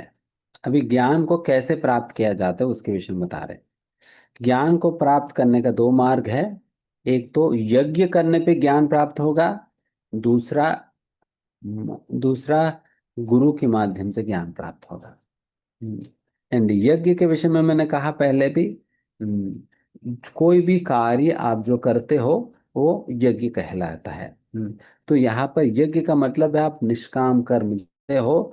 निष्काम कर्म करने पे धीमे धीमे ज्ञान की कल्टीवेशन आप में होगा। धीमे धीमे आपको रियलाइजेशंस आएंगी आपके अंदर, वो ज्ञान के साक्षात्कार होने लगेगा। तो इस प्रकार से आपके अंदर ज्ञान प्रकट होने लगेगा as and when you perform निष्काम कर्मयोग। निष्काम कर्मयोग करने पे एक तो आपकी इंद्रिया शुद्ध होंगे, इंद्रिया शुद्ध होने पर ये ज्ञान आप में विकसित होने लगेगा, कल्टिवेट होने लगेगा। तो इस प्रकार से एक तो ये यज्ञ मार्ग है ज्ञान को प्राप्त करने का, एंड दूसरा मार्ग है वो गुरु के माध्यम से ज्ञान प्राप्त करना। गुरु के माध्यम से ज्ञान प्राप्त करना। एंड इसके विषय में थोड़ा सा हम चर्चा करेंगे अभी। हम्म। तद्विद्धि प्रणिपातेन परिप्रश्नेन सेवयोपदीक्षन्ति ते ज्ञानम ज्ञानिनः तत्त्वदर्शिनः। तो इसमें भगवान बताते हैं तद्विद्धि प्रणिप गुरु से ज्ञान कैसे स्वीकार किया जाता है आप सुनिएगा। हम्म, तद्विद्धि प्रणिपातेन। हम्म, हमें प्रणिपात होकर हमें ज्ञान स्वीकार करनी चाहिए। यहाँ पर तीन क्वालिफिकेशंस बताई जा रही है, तीन क्वालिफिकेशंस के आधार पे आपको ज्ञान मिलने वाला है। तद्विद्धि प्रणिपातेन परिप्रश्नेन सेवया, ये तीन चीजें। प्रणिपात मतलब हमें सबमिट करनी चाहिए, सबमिसिव होना चाहिए। एंड दूसरा हमें अ, हमें इंक्वायरी करनी चाहिए, जिज्ञासा करनी है। एंड तीसरा गुरु की सेवा करनी चाहिए। हम्म, ये तीन चीजें। हम्म, हम गुरु को समर्पित करनी चाहिए, एंड गुरु से प्रश्न पूछना चाहिए, एंड गुरु की सेवा करनी चाहिए। ये तीन चीजें करने पे ही गुरु के द्वारा आप गुरु के माध्यम से आपको ज्ञान मिलेगा। गुरु के माध्यम से ज्ञान मिलेगा। See it is no no material science for us to do anything we want in our life and expect to learn the knowledge. No. कुछ भी जीवन में करके मैं ज्ञान प्राप्त कर लूंगा ये नहीं होने वाला। बिकॉज ये स्पिरिचुअल नॉलेज, स्पिरिचुअल साइंस है।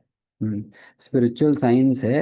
ये आध्यात्मिक प्रकार की ये जो विज्ञान है, ये तभी हमें प्राप्त होगा जब इस कंडीशंस के अनुसार हम उस ज्ञान को प्राप्त करेंगे।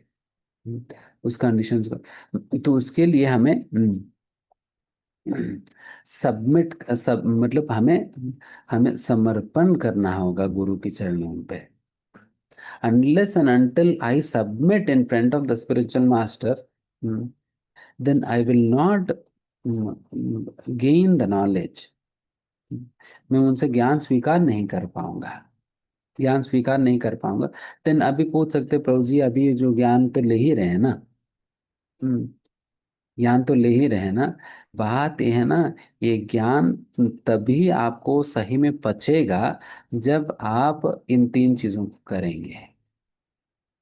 हम्म, तीन चीजों को करेंगे तब जाकर ये पचने वाला। हम्म, तब जाकर बचेगा। तो इसलिए अभी प्रणिपात होने के लिए भी तो हमें कुछ अंडरस्टैंडिंग चाहिए ना। हम्म, प्रणिपात होने के लिए हमें कुछ अंडरस्टैंडिंग चाहिए, गुरु को पहचानने के लिए कुछ अंडरस्टैंडिंग चाहिए, एंड सबमिट करने के लिए कुछ नॉलेज चाहिए। तो वो नॉलेज अभी हम गैदर कर रहे हैं ताकि हम गुरु को पहचान सके, एंड प्रामाणिक गुरु को पहचान सके, एंड प्रामाणिक गुरु को हम समर्पित कर सके, उसके लिए हम अंडरस्टैंडिंग ले रहे हैं। तो इस प्रकार से, बट अल्टीमेटली आपको ज्ञान तब प्राप्त होगी असलियत में जब हम प्रणिपात करेंगे, mean surrender to the spiritual master. Surrender, what does surrender to spiritual master mean? गुरु को समर्पित करना मतलब क्या मतलब होगा? समर्पित करने का मतलब ये होता है उनकी आज्ञाकारी बनना, उनकी आज्ञाकारी बनना। We are we it is like your wish is my command. ये भावना सिंपल अगर कहा जाए, your wish is my command, आपकी ये जो इच्छा ही मेरा जीवन का लक्ष्य है। तो उस प्रकार से जो चलता है, हम्म, इस प्रकार से जो चलता है, अगर आपने इच्छा किया है, देन फिर यही मैं अपना जीवन का लक्ष्य मानकर मैं चलता हूँ इस पे, इस रास्ते पे। हम्म, तो इस प्रकार से प्रणिपात एंड परिप्रश्न, हमें जिज्ञासा करनी चाहिए, गुरु से प्रश्न पूछने चाहिए, जिज्ञासा करनी चाहिए, पूछना चाहिए। हम कितने सारे विषयों के बारे में हम प्रश्न पूछते रहते हैं ना। Then why not about spirituality, आध्यात्मिकता के विषय में भी ऐसे ही प्रश्न पूछना चाहिए, जिज्ञासा करनी चाहिए। बट वही है ना, जैसे मैंने कहा, प्रश्न पूछने का भी ढंग है। चैलेंजिंग वे में नहीं होनी चाहिए, टेस्टिंग टेस्टिंग करने के लिए नहीं करनी चाहिए। हमें सही में अपना आध्यात्मिकता में, मतलब कोई ऐसा उल्टा उल्टा सीधा प्रश्न नहीं पूछना, पूछना नहीं चाहिए जिसका कोई लेना देना है ही नहीं। आप अगर मेरे से पूछेंगे, प्रभु जी आपको क्या लगता है कि अभी अगली बार इलेक्शंस में बीजेपी आएंगे? हम्म, आपको मतलब कितना चांसेस लगता है? हम्म, कितना चांसेस लगता है मोदी जी कितने सीट जीतेंगे? हम्म, अभी कौन से स्टेट में किस प्रकार के मतलब क्या चल रहे हैं? अभी अभी जो आईपीएल मैचेस हो रहे हैं उसमें मतलब आपको, आपकी क्या ओपिनियन है? तो इन प्रश्नों को मेरे से कोई मतलब नहीं है ना। हम्म, प्रश्नों को कोई मतलब नहीं है। हम्म, तो प्रश्न का मतलब है जिन प्रश्नों की उत्तर पाके हम भक्ति में आगे बढ़ सके, जिन प्रश्नों का उत्तर पाके हम भक्ति में आगे बढ़ सके, भगवान के प्रति हमारा प्रेम बढ़ सके, तो प्रश्न वैसा होनी चाहिए। वैसा होनी चाहिए। It is not simply information seeking questions. Yes, initially information seeking हो सकते हैं, but later on our questions should be directly related to the progress in devotion, भक्ति में प्रगति करने के संबंधित। समझ? तीसरा, सेवया। यस, सेवा करनी चाहिए। देखिए, जब सेवा की बात करते हैं, इट इज नॉट दैट गुरु अपना पैर दबाता रहेगा। कितने लोगों को अपना पैर दबाने में लगा देगा बताइए? गुरु is not actually interested in taking your service for his own self. गुरु का काम आप आपसे अपना स्वार्थ के लिए सेवा लेना नहीं है। यहाँ गुरु का मिशन है भगवान की मिशन को आगे बढ़ाना। हम्म, भगवान के मिशन को आगे बढ़ाना गुरु का मिशन होता है, गुरु का लक्ष्य होता है। उस प्रकार की गुरु का लक्ष्य में जब हम साथ देकर गुरु को मदद करते हैं, देन फिर गुरु का सेवा उसे माना जाता है। एंड गुरु उस प्रकार के कार्य में हमें लगाते हैं। यस, हमें भगवान के संदेश को और दूर दूर तक हमें फैलाना है। एंड इसमें आप इस प्रकार से सेवा करो, आप ऐसा करो वैसा करो करके गुरु हमें भगवान के मिशन में लगाते, वो सही में गुरु है। हम्म, वो सही में गुरु है। केवल अपना शिष्यों को अपने स्वार्थ के लिए उपयोग करने वाला क्या गुरु है? Guru is one who utilises every one's energy in the service of Krishna. वो मतलब इस प्रकार से शिष्यों को प्रशिक्षित करते हैं, वो कृष्ण की सेवा कैसे और कैसे करनी चाहिए, किस भाव में कृष्ण की सेवा करनी चाहिए, कितना समर्पण के साथ कृष्ण की सेवा करनी चाहिए, उस प्रकार की जो प्रशिक्षण देने वाला गुरु होता है। है ना? तो वैसा। एंड लास्टली फिर भगवान कहते देखिए, ये ज्ञान प्राप्त करने का क्या लाभ है। ज्ञान प्राप्त करने पे सारा भ्रम नष्ट हो जाता है, हमारा दृष्टि जो है बिल्कुल शुद्ध हो जाता है।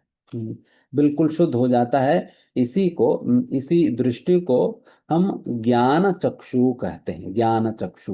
हम्म, अभी क्या है कि हम अपने दूषित आंकों से दुनिया को देख रहे हैं। हमारा आंखें दूषित है, दूषित का मतलब है हमारा आंखें काम वासना से, क्रोध से, लोभ से, मोह से, मद मात्सर्य से भरा भरा हुआ है। एंड फिर जिस प्रकार की प्रदूषण है, उसी प्रकार का दुनिया दिखेगा मुझे। जैसा कि अगर मैं लाल रंग की चश्मा पहनकर दुनिया को देखूं तो कैसे दिखेगा? लाल लाल लाल लाल दिखेगा सब कुछ। हम्म अगर हरे रंग की चश्मा पहनकर देखूं तो सब कुछ हरा भरा दिखेगा। हम्म वह सामने सूखा पड़ा है बट फिर भी आपको हरा भरा दिखेगा। क्यों? हरे रंग की चश्मा पहने। हम्म, तो उसी प्रकार से अगर काम वासनाओं से मेरी आंखें भरे हुए हैं, देन सारा दुनिया तो कामुक ही तो दिखेगा, कामुक ही दिखेगा। तो उस प्रकार से इसलिए हम अभी के समय पर दुनिया को अपने वास्तविक रूप में देख नहीं पा रहे हैं। इसलिए दृष्टि को शुद्ध करने की आवश्यकता है। एंड वो शुद्ध होंगे जब ज्ञान प्राप्त करेंगे, ज्ञान चक्षुषा। देन आप अपनी आप कौन सी आंखों से दुनिया को देखेंगे? ज्ञान में स्थित होकर, उस ज्ञान में स्थित आंखों से आप दुनिया को देखेंगे। देन आप दुनिया को वास्तविक रूप में देखेंगे। जैसे उदाहरण के लिए, जैसा कि मानो जस्ट एक छोटी सी उदाहरण है। देखिए मतलब मैं कार मैकेनिक तो नहीं हूँ। मुझे गाड़ी के विषय में कुछ नहीं पता। अगर मेरा जैसा मूर्ख व्यक्ति को आप अपनी कार की बोनेट खोल कर दिखाएंगे, मुझे कुछ समझ आएगी उसमें? नहीं आएगी ना, मुझे पता ही नहीं उसके विषय में। उसके विषय में कुछ पता ही नहीं। जहाँ पेट्रोल डालना है वहां मैं पानी डाल दूंगा। हम्म जहां पर कूलेंट डालना था वहां पर मैं पेट्रोल डाल दूं, तो पता ही नहीं मुझे तो। इधर की वायर उधर से लगा दूंगा, पता ही नहीं मुझे तो कुछ भी कर दूंगा। बट अगर कोई सही में कार मैकेनिक जिनको उस विषय में ज्ञान है, अगर उनको ला कर दिखाएंगे तो वो देखता है। उनकी उनमें और मेरे में क्या डिफरेंस है? उनकी आंखें जो है वो ज्ञान से पूरित है और मेरी आंखें ज्ञान से विहीन है, बस इतना अंतर है। ज्ञान से पूरित होने के कारण उनको सारा चीजें कैसे काम कर रहे हैं, क्या है, सब कुछ समझ आ रहे हैं। उसी प्रकार से भगवान यहाँ पर कह रहे हैं शुद्ध ज्ञान चक्षुषा। उस प्रकार की दृष्टि विकसित करो जो कि ज्ञान से भरा हुआ। ही ज्ञान कहाँ से मिलेगा? शास्त्र पढ़ने पे, साधु संगति करने से मिलेगा। एंड फिर तीसरा बताते हैं कि ज्ञान प्राप्त करने से पाप नष्ट होते हैं। एंड फिर सारा हम धीमे धीमे पवित्र होने लगते हैं। ठीक है, एनीवेज। देन फिर ज्ञान कौन प्राप्त कर सकता है, ये हम चर्चा करके समाप्त करेंगे। श्रद्धावान लभते ज्ञानम, जिनके अंदर श्रद्धा है वही व्यक्ति ज्ञान को प्राप्त कर सकता है। तत्पर सम्यति इंद्रिय। एंड जिनके अंदर एक तो श्रद्धा होनी चाहिए, एंड दूसरा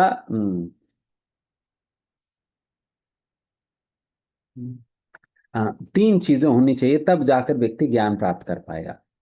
तीन चीजें होनी चाहिए तब जाकर ज्ञान प्राप्त कर पाएगा। वो एक तो श्रद्धा होनी चाहिए, दूसरा व्यक्ति का इंद्रिया संयम होनी चाहिए, कंट्रोल सेंसेस होनी चाहिए। एंड फिर तीसरा तत्परः, प्रोसेस के प्रति, जो ज्ञान में जो बताई जाता है ये करो ये मत करो करके, उस प्रोसेस के प्रति, विधि के प्रति बहुत समर्पण भाव के साथ उस प्रोसेस को फॉलो करने वाला होनी चाहिए। जब ये तीन चीजें करेंगे, मतलब बहुत डेडिकेशन के साथ प्रोसेस फॉलो करना चाहिए, एंड हमारा सेंसेस को कंट्रोल में रखना चाहिए, एंड तीसरा हमें श्रद्धा रखनी चाहिए। जब ये तीन चीजें रहेंगे तब जाकर आप ज्ञान को धारण कर पाओगे। हम्म, अगर आपने ज्ञान को लिया बट आपकी इंद्रिया अनकंट्रोल्ड है, देन आपका ऐसा अवस्था होगी, नल खोलने के बाद भी घंटों घंटों तक बकेट भरा नहीं। क्यों बकेट भरा नहीं? क्योंकि बकेट में छेद है। हम्म, जिस बकेट में छेद है उस बकेट में आप घंटों घंटों तक नल खोल कर रखने के बाद भी बकेट नहीं भरेगा, बकेट खाली ही रहेगा। उसी प्रकार से हमारा बकेट जो है वो खाली ही रह जाएगी घंटों घंटों तक ज्ञान लेने के बाद भी। क्यों? क्योंकि इंद्रियां अशुद्ध होने के कारण इंद्रियों से सारा लीक हो जा रहा है, जो भी ज्ञान आपने सीखा वो सारा लीक हो गया। इसलिए इसलिए हमें ये सारा कुछ ही करना होगा। It is not simple knowledge thing, है ना। फिर भगवान लास्ट में कहते हैं अज्ञश्च अश्रद्धानश्च संशयात्मा विनश्यति। जो श्रद्धा नहीं रखता है, जो अज्ञ है, जो इग्नोरेंट है, जो श्रद्धा नहीं रखता है, जो शास्त्रों के शब्दों पे शंका करता है, उनकी क्या हाल होगा? विनश्यति, वो नष्ट होगा। वो नष्ट होगा। अगर आप कहेंगे तो जी मुझे भगवतीता के शब्दों में विश्वास नहीं आ रहा है, तो इसका मतलब तैयार रहना। हम्म, तैयार रहना, नष्ट होंगे। बिकॉज भगवान ने कहा संशयात्मा विनश्यति, जो संशय करता है भगवान के शब्दों पे वो नष्ट होगा करके। तो उस प्रकार से ये बहुत महत्वपूर्ण अध्याय से होता है। 42 श्लोका से ये आज हमने कवर किया। बहुत बहुत धन्यवाद आप सभी का समय के लिए। Hare Krishna. Hare Krishna, thank you so much prabhu ji for today's session. So next जो हमारा सेगमेंट है that is question answer round, हम लोग उसकी तरफ बढ़ेंगे। मैं रिक्वेस्ट करूंगा कि आप सभी जिनके भी प्रश्न है आप अपना हैंड रेज कर सकते हैं और फिर one by one will take your questions.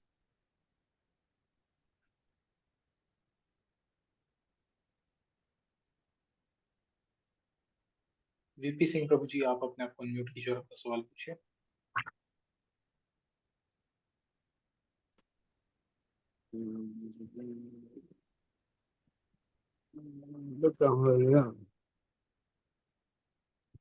Yes प्रभु, आप प्लीज पूछिए अपना सवाल।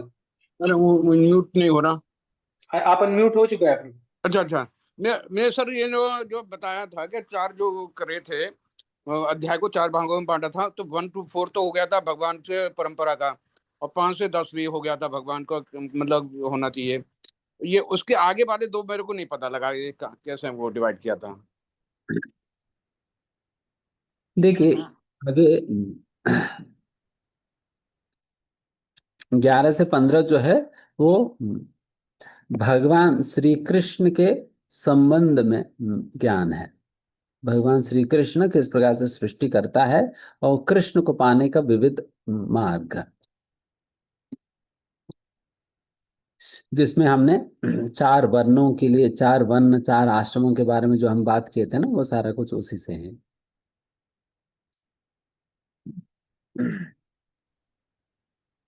एंड फिर उसके आगे ज्ञान की स्तर पे कर्म को समझना, ज्ञान के स्तर पे कर्म को समझना,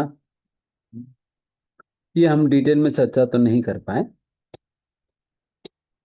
देन फिर ज्ञान प्राप्त करने का विविध मार्ग, एंड फिर फाइनली छठवा सेक्शन है ज्ञान को प्राप्त करने की क्या महिमा है और ज्ञान कौन प्राप्त कर सकता है, तो इसके विषय में। Thank you Prabhu ji for that question. Next Sarayu Sharma माता जी, आप अपने आप को अनम्यूट कीजिए और अपना सवाल पूछिए।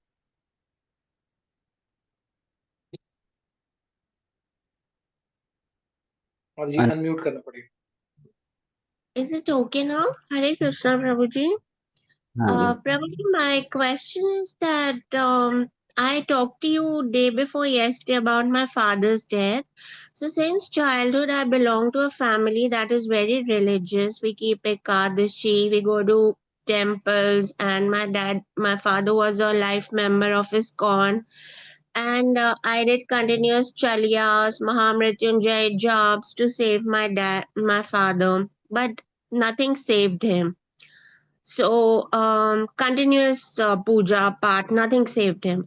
After that, I have seen girls who are, I don't want to talk like this, but it's the truth, who are into drinking, smoking, vyabhichar, hundreds of relationships. They are leading very happy lives. In my life, I have not done anything that is against the scriptures, being from a family that's very religious.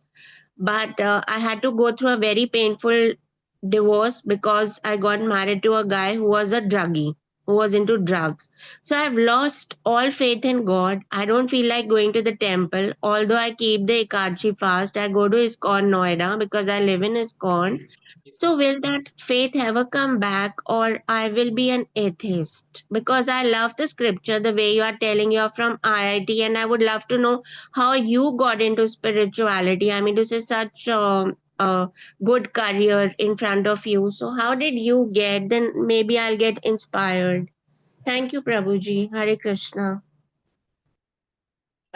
Definitely, you coming from a good family, that family lineage would definitely help you in coming back into the right path. जिस प्रकार के परिवार से आप हो, तो वो परिवार की जो परवरिश जो रही है, निश्चित रूप से वो आपके लिए काम आएगी, आपको वापस भगवान पे अपनी श्रद्धा को बढ़ाने के लिए। श्रद्धा को बढ़ाने के लिए अगर पुनः आप अपनी श्रद्धा को पाना चाहते हो, देन एक मात्र मार्ग है, वो है साधु संगति। साधु संगति, आप जितना भक्तों का संग करेंगे, ऑटोमेटिकली आपके अंदर जो श्रद्धा है, जो मतलब खत्म नहीं हुई श्रद्धा, that is kind of in a dormant state now, and वो डॉर्मेंट स्टेट से वापस जग जाएगी। when you associate with devotees, when you hear about Krishna, एक सेंसेबल वे में जब हम भगवान श्री कृष्ण के बारे में जब हम सुनेंगे, then फिर धीमे धीमे वो श्रद्धा पुनः जागृत होगा, है ना। पहली बात तो ये है। एंड दूसरा, देखिए, so what happens in our life, actually we are supposed to take responsibility for whatever happens with us in our life. Whatever happens with us in our life, it is we who are responsible for it. And unless and until a person owns the responsibility, he cannot take a step forward in a progressive way. एक सही पद पर वो कदम आगे नहीं बढ़ा पाएगा जब तक तो वो स्वयं रिस्पॉन्सिबिलिटी ओन नहीं करेगा। Because when it comes to us, Krishna only acts as the deliverer of our own karma. जो भी कर्म हमने किया है, बस वो डिलीवर करेगा। देखिए, आप बैंक में बैंक में अपनी एटीएम कार्ड डालकर पैसा निकालने का प्रयास तो करेंगे, बट आपके बैंक में पैसे ही नहीं हो तो बैंक वाला करेगा क्या? आपने अकाउंट में पैसा डिपॉजिट किया तो पैसा निकाल पाओगे ना।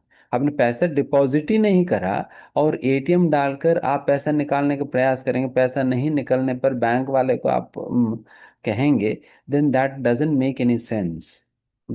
उसी प्रकार से Krishna is also acting like that banker who simply gives what you have deposited. If you have deposited good, then good comes out. If you have deposited bad, bad comes out. This is what. Just because आज के समय पर हमारे साथ बुरा हो रहे हैं करके अगर व्यक्ति बुरा जीवन जीने लगे, देन उनका भविष्य भी खराब हो जाएगी।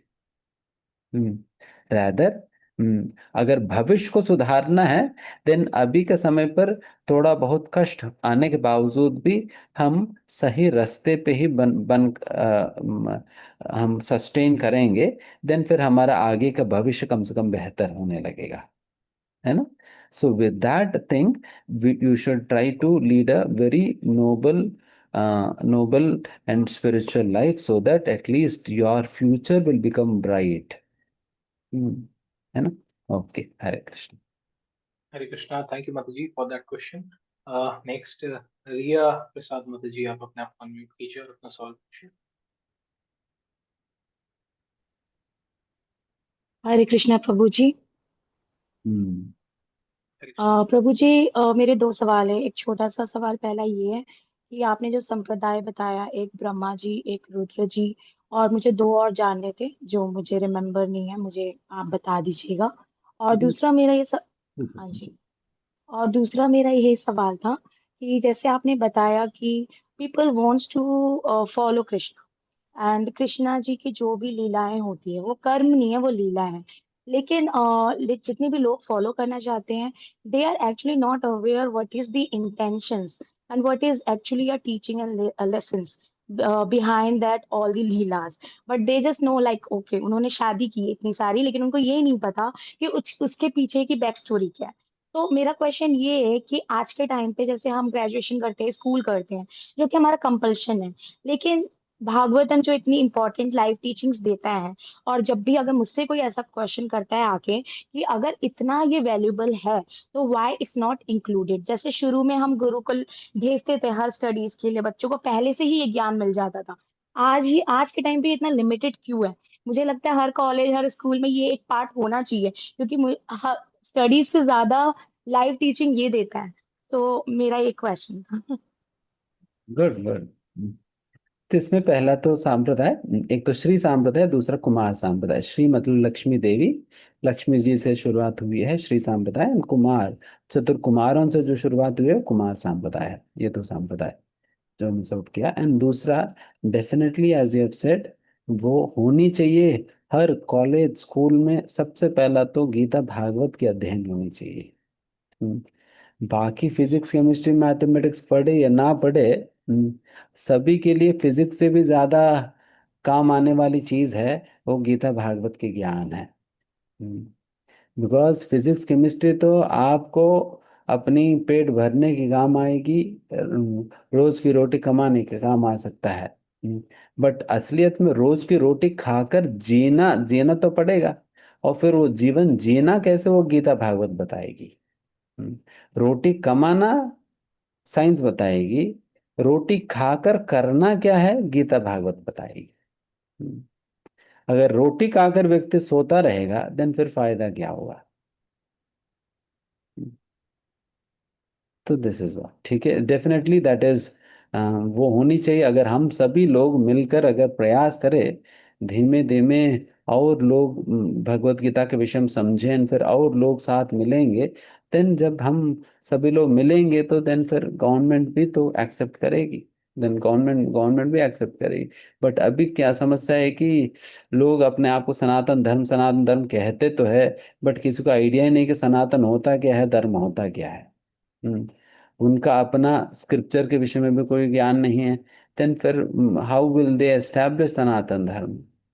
हम्म, तो इसलिए हम लोग सनातन धर्म के विषय में समझकर हम इन चीजों को आगे हमें फैलाना चाहिए, बताना चाहिए, समझाना चाहिए लोगों को, ताकि सभी लोग समझे कि गीता भागवत क्या है। ठीक है, एनीवे नेक्स्ट।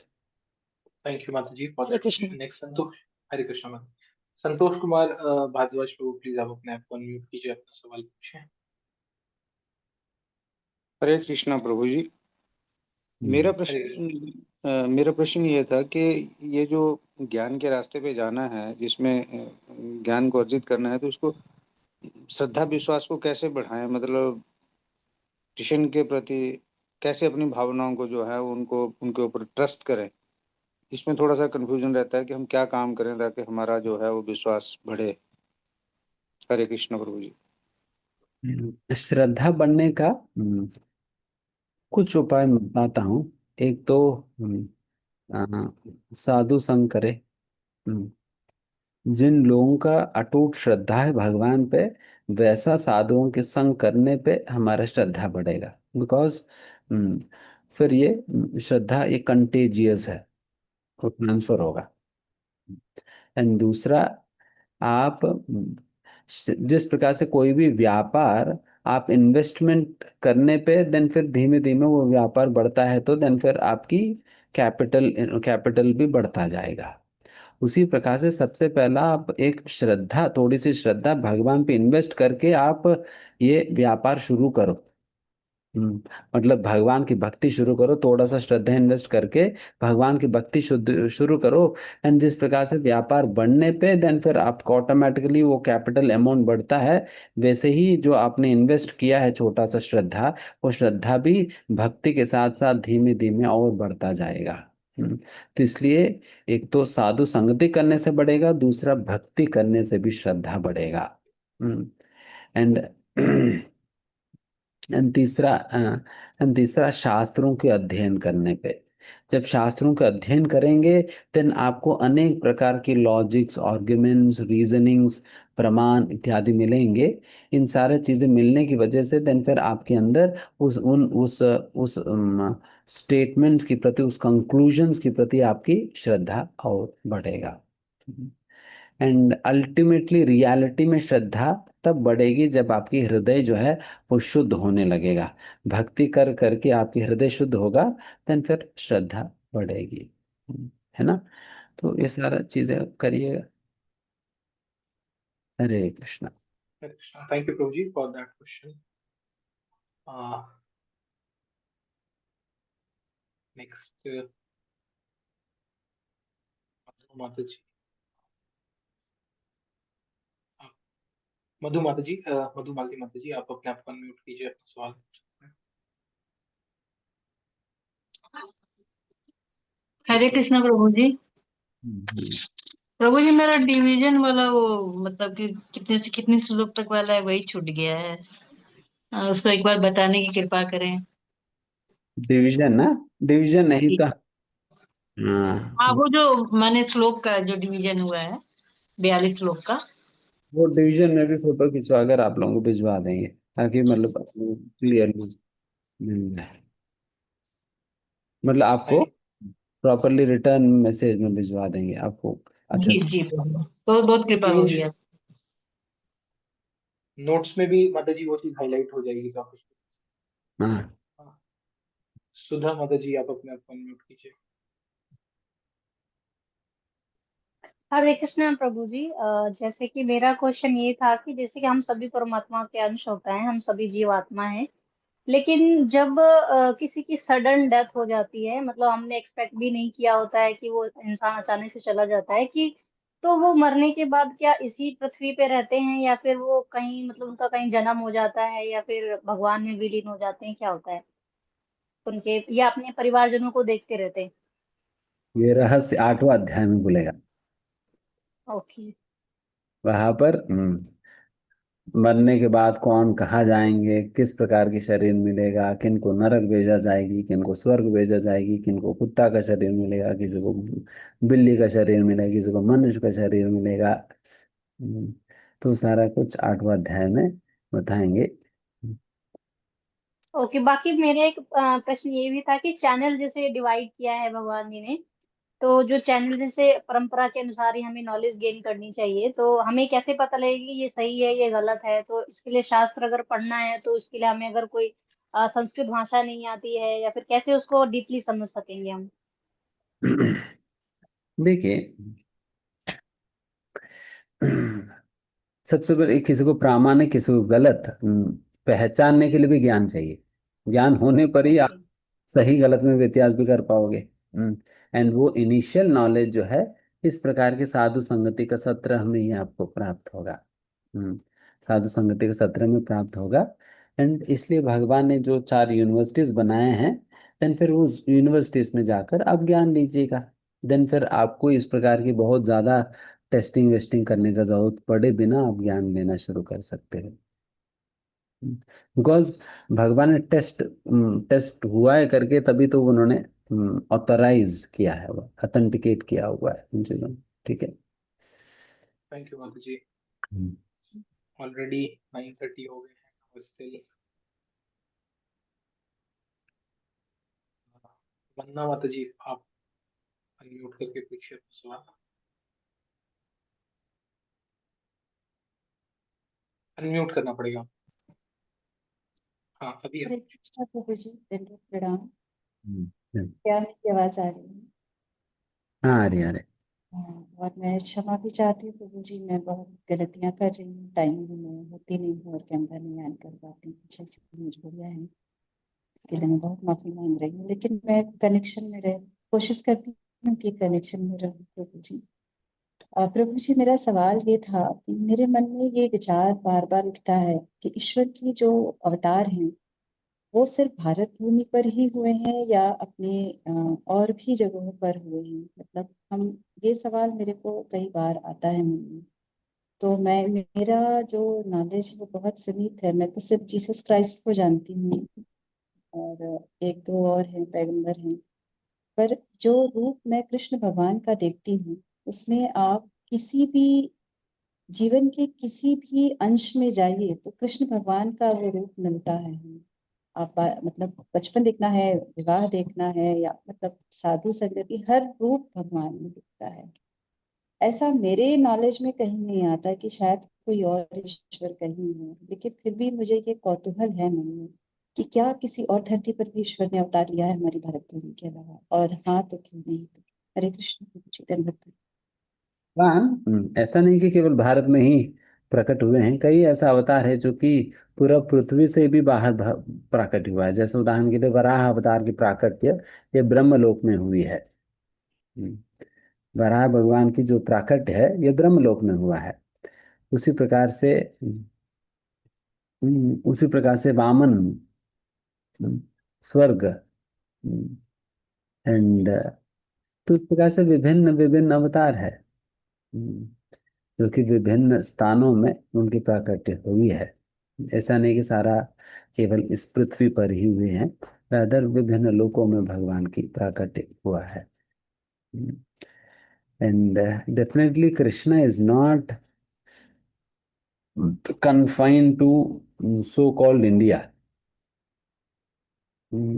because कई सारे ऐसे आर्टिफैक्ट्स है जिसके आधार पर हम ये बात समझ सकते हैं किस प्रकार से भगवान श्री कृष्ण की आराधना या भगवान श्री कृष्ण की अस्तित्व हमारा मतलब अनेक देशों में भी है, अनेक देशों में भी है। एंड भगवान श्री कृष्ण की विग्रह पाया गया है कई हजारों साल पहले की।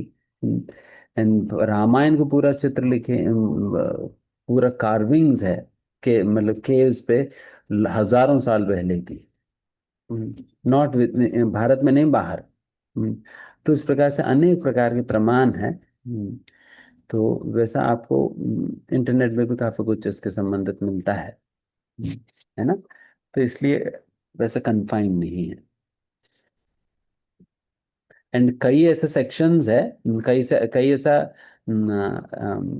ट्राइब्स है जहाँ पर भगवान श्री कृष्ण की भक्ति करते हैं। एंड वो उन ट्राइब्स के कोई कनेक्शन नहीं इंडिया के साथ, इंडिया के साथ कोई कनेक्शन नहीं है। वहाँ पे भगवान कृष्ण की पूजा कैसे हो रहा है। हम्म, तो वैसे बहुत कुछ है, ठीक है। Anyways, Hare Krishna. Thank you, Mataji. So it's already 9:35. Still, five hands are still raised. तो जी और क्वेश्चन ले पाएंगे अभी या फिर 9:35 हो चुका है। ठीक है। One last question. समीक्षा माताजी, आप प्लीज अपना फोन म्यूट कीजिए, अपना सवाल पूछिए। यस माताजी। हरे कृष्णा प्रभु जी, आप मुझे सुन पा रहे हैं? जी।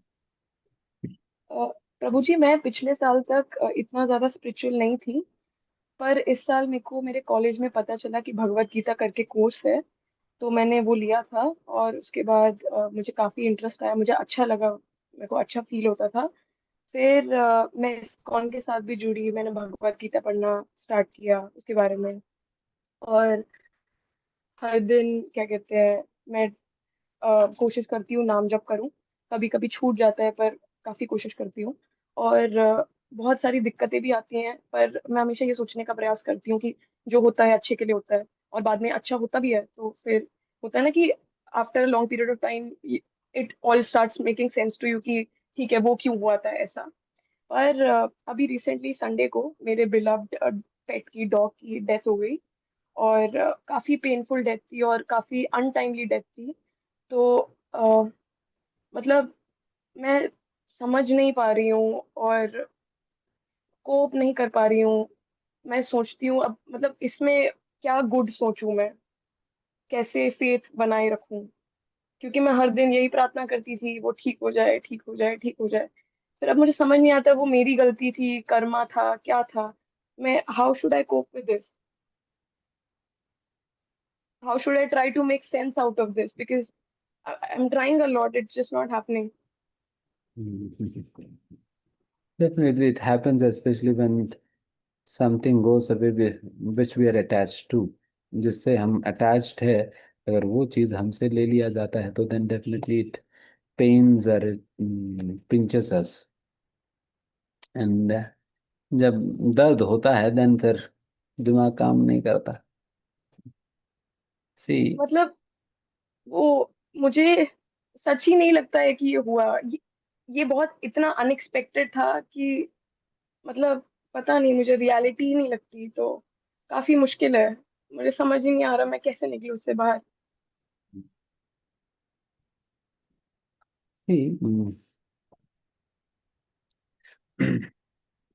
Krishna is always looking for us to advance on the path of bhakti. भक्ति के पद पर भगवान चाहते हैं कि हम लोग आगे बढ़े. एंड उस पद पे आगे बढ़ने के लिए अगर कोई बाधा बनता है, कोई बाधा बनता है, कोई रोक रहा है, देन उन चीजों से हमारा भक्ति पद को क्लियर करने के लिए कभी कभी भगवान को ऐसा हमारी ऑब्जेक्ट्स ऑफ अटैचमेंट को लेना पड़ता है, लेना पड़ता है, so that one can freely progress on the path of bhakti. Because ultimately our attachment to anything on a material platform is painful to our own selves, and it is also painful to the other person. जिनसे आप आसक्त होते हो उनके लिए भी नुकसान करेगी और हमारे लिए भी नुकसान करेगी any attachment on the material platform. इसलिए जो भी अटैचमेंट्स, फीलिंग्स, इमोशंस इत्यादि, वो सारा कुछ स्पिरिचुअल प्लेटफॉर्म पे उसको एलिवेट करना होगा. एंड तभी म्यूचुअली वो बेनिफिशियल होगा. नहीं तो अगर मटेरियल लेवल पर अगर उन चीज़ों को रखेंगे देन म्यूचुअली बहुत ही पेनफुल होगा दोनों के लिए. Because any material relationship, forget about this dog, any relationship with mother, father, this and that, if it is on a material platform, it is only going to give us pain today or tomorrow. Just उस time की ये है, बस आज या कल तो मिलेगा ही. बिकॉज ये मेटल अटैचमेंट जो है वो परमानेंट नहीं है, वो परमानेंट नहीं है. बिकॉज हम उनको आत्मा के रूप में देख ही नहीं रहे. अगर आत्मा के रूप में देखेंगे देन फिर सही में उस व्यक्ति को हम देख पाएंगे. अभी तो हम आप उनको शरीर के स्तर पे ही उसको पहचान रहे हैं, तो फिर आपकी दृष्टि ही सही नहीं है फिर उनके प्रति, इसलिए अटैचमेंट भी गलत प्रकार से है. So that is where it is going to give us pain. So at times, to clear away the path of our spiritual advancement, such things happen with even devotees. Such things happen even with devotees. Definitely they might be painful, but हमें समझना होगा कि yes, भगवान हमें भक्ति में आगे बढ़ना चाहते हैं. एंड आप भक्ति में आगे बढ़ेंगे देन उनके लिए भी बेनिफिट है, उनके लिए भी बेनिफिट है, तो सभी के लिए बेनिफिट है. तो that is why you take bhakti on a very serious note and practise even with greater sincerity and understanding the purpose behind all of that has happened. है ना? तो इस प्रकार से आप सोचिए. हरे Krishna. Hare Krishna. Thank you so much, Mataji, for that question. So, already यहाँ काफी सारे प्रश्न का उत्तर प्रभु जी ने दिया और इट्स ऑलरेडी 9:41, तो देर भी हो गया है. तो यहाँ पे सबसे पहले तो प्रभु जी का धन्यवाद करते हैं हम सभी लोग हरे कृष्णा महामंत्र के साथ, कि प्रभु जी ने अपना समय निकाला और इतने अच्छे तरीके से सारी चीजें कॉन्सेप्ट्स एक्सप्लेन कर रहे हैं. सो सभी से रिक्वेस्ट है एक बार हरे कृष्णा महामंत्र के साथ प्रभु जी का धन्यवाद करते हैं. हरे कृष्णा कृष्ण कृष्ण हरे हरे, हरे Ram Ram Ram Hare Hare. Thank you so much, Prabhuji, for today's session. Hare Krishna Prabhu ji. So, और जिनके भी प्रश्न हम आज नहीं ले पाए हैं उनके लिए एक डेडिकेटेड सेशन रहेगा ऑन क्वेश्चन आंसर राउंड, जहाँ पे प्रभु जी आपके प्रश्नों के उत्तर देंगे। वो सिर्फ क्वेश्चन आंसर्स के लिए ही वो राउंड रहेगा। सो प्लीज मेक श्योर कि आप संडे को 11:30 to 1 PM का जो टाइम है, मॉर्निंग 11:30 to 1 PM, 1.5 घंटे का सेशन रहेगा, उसको आप मिस ना करें। और उस सेशन में काफी सारे जो प्रश्न रहेंगे, दूसरे डिवोटीज के भी जो प्रश्न रहेंगे, वो आपको हेल्प करेंगे काफी और क्लैरिटी लाने में। So that section will be helpful for everyone. So don't miss that session on upcoming Sunday, that is 14th of September. Timing is 11:30 AM to 1 PM. So इसका प्लीज हम मेक श्योर करें कि इसे miss ना करें। दूसरा regarding यात्रा, हमारी टीम ने ऑलरेडी शेयर किया है जो यात्रा हो रही है 21 सितंबर को, specially curated for Bhagavad Gita 12 days participants. So don't miss on this yatra. Please make sure आप immediately इसको register कर रहे हैं because there are limited number of seats. तो आप खुद भी register करें, अपने family members को भी register कराएं, अपने colleagues को भी register कराएं, अपने friends को भी register कराएं. So ये यात्रा सभी के लिए है. Please make sure you don't miss on this opportunity. This will be a one-day यात्रा, एक दिन की यात्रा होगी. Early morning around 5:30 AM यहाँ से इस्कॉन नोएडा से बसेस निकलेंगी और same day we'll be returning back by around 9 PM in the evening.